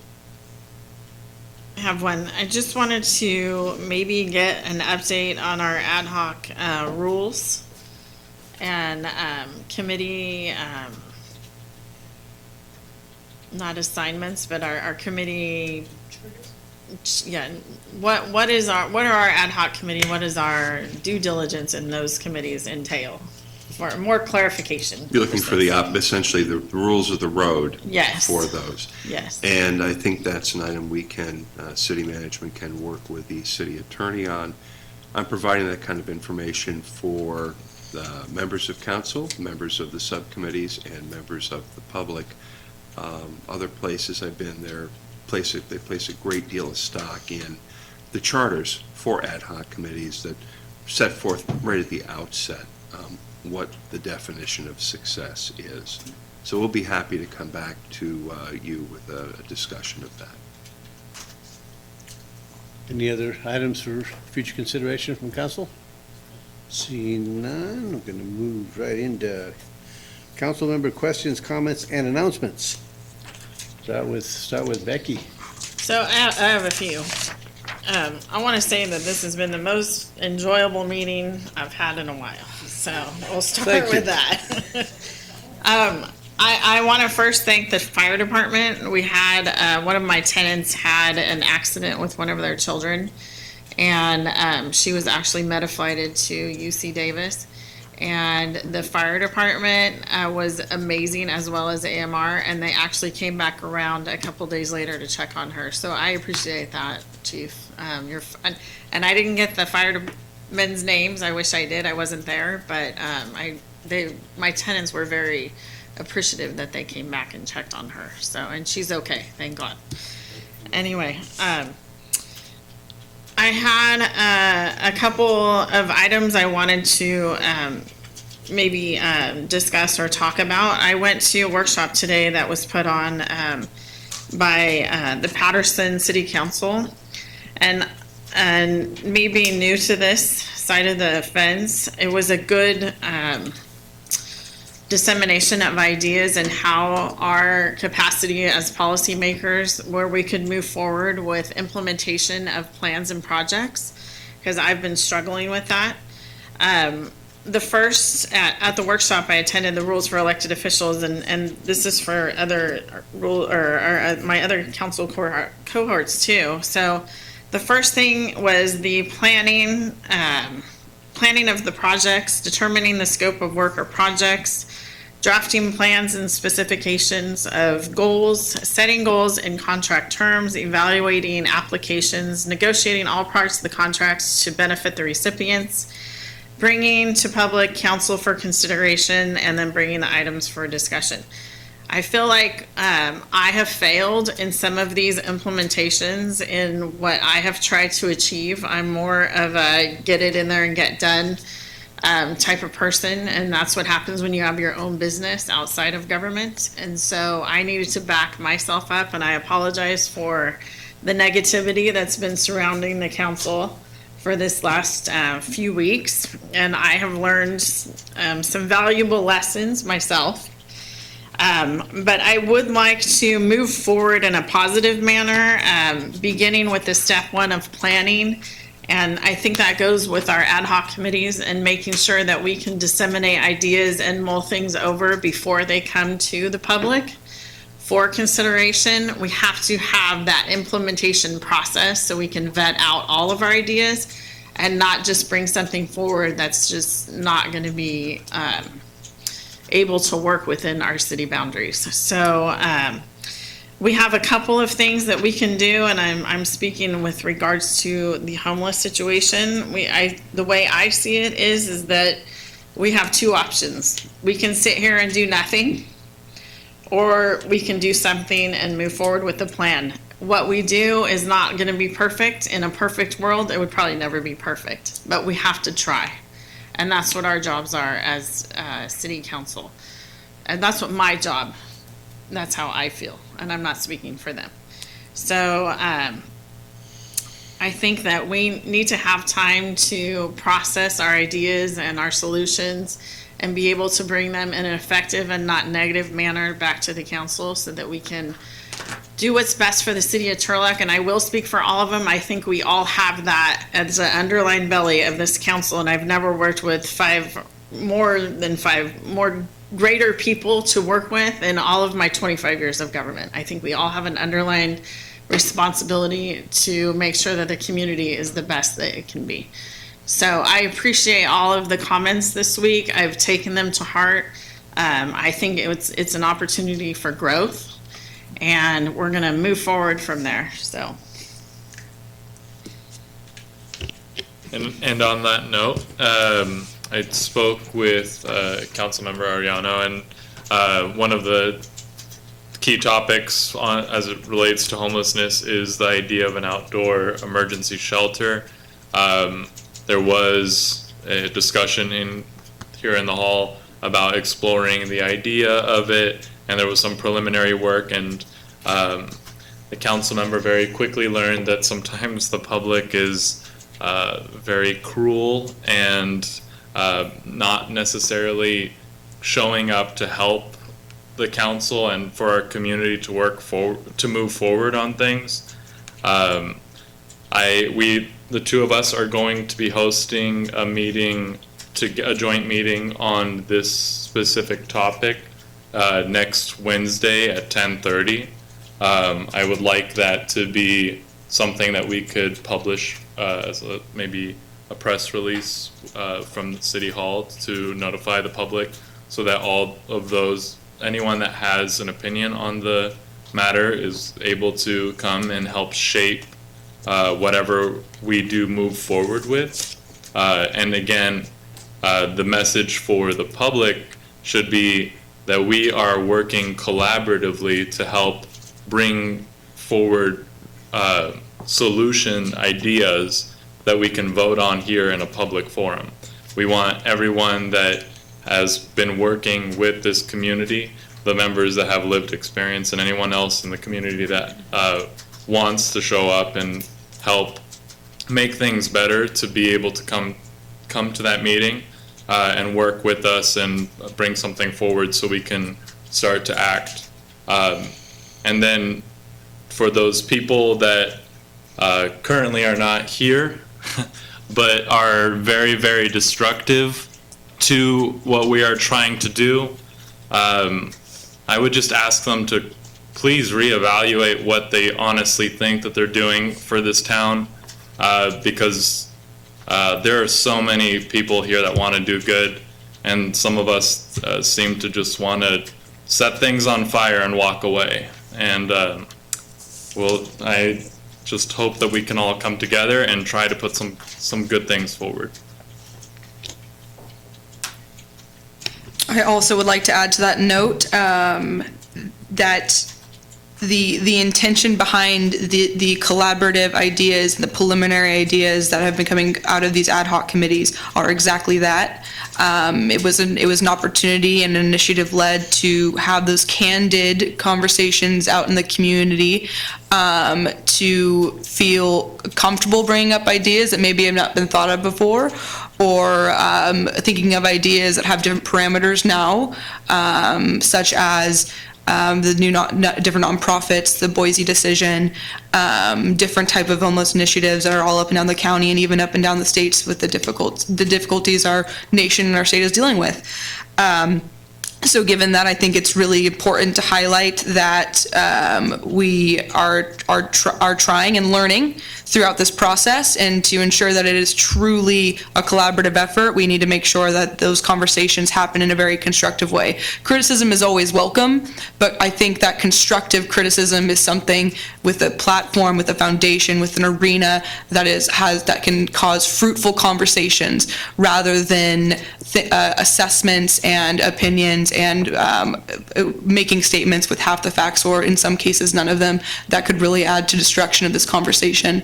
And I can assure you, and I'm proud to speak on behalf of my colleagues standing up here, that we are all behind that initiative, that everything that we get behind, if something that is going to be fully vetted, it's going to be fully, at least majority of us will be in favor of it, representing our city.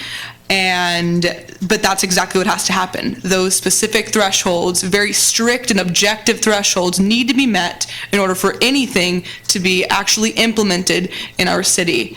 And I think that's the key that all of us need to get behind, to have a truly collaborative and constructive conversation about the difficulties our city faces. Another comment I wanted to make, or announcement, is this coming, is it Saturday? Yeah, this coming Saturday, June 29th, 9 to 1 p.m. is World Refugee Day. It is coordinating with our local IRC as well as some other nonprofits in the area to welcome our new neighbors and our new community members to the area. If you would like to come, the event is going to be held at Davis Park in Modesto. This invite extends to all city staff, city council members, colleagues, anybody in the public, as well as if any of you would like to volunteer. They're looking for volunteers for popcorn machines, games, supervision, things like that. If that's anybody's interested in the public, anybody who's watching, please shoot me an email and I'll connect you with the right people. But it's a great event, and we're so proud to have this in our area. Okay, thank you. At this point, I'm just going to say thank you to staff for all your hard work again. Another good week. It's been a couple of weeks, but anyway, you guys are always there when we need you. The questions are answered. I appreciate all your help. I want to thank all the people sitting out here. I don't know why you're here. I mean, it's 8:30. I'd be someplace else doing something. But anyway, thank you for being here. We appreciate your participation in city meetings. As Mr. Treeweiler mentioned earlier, some of us feel that it is the public's not only right but responsibility to be out here working with us, helping us make sure the city is going in the direction that we need to be going, and again, in a positive direction. So I appreciate when you all show up and give us a hand, let us know. If we do step out of line, hey, let us know. We will be more than happy to take any constructive criticism. We would like to have some solutions whenever you throw problems at us. That would be nice too. But anyway, I want to thank you for all your participation.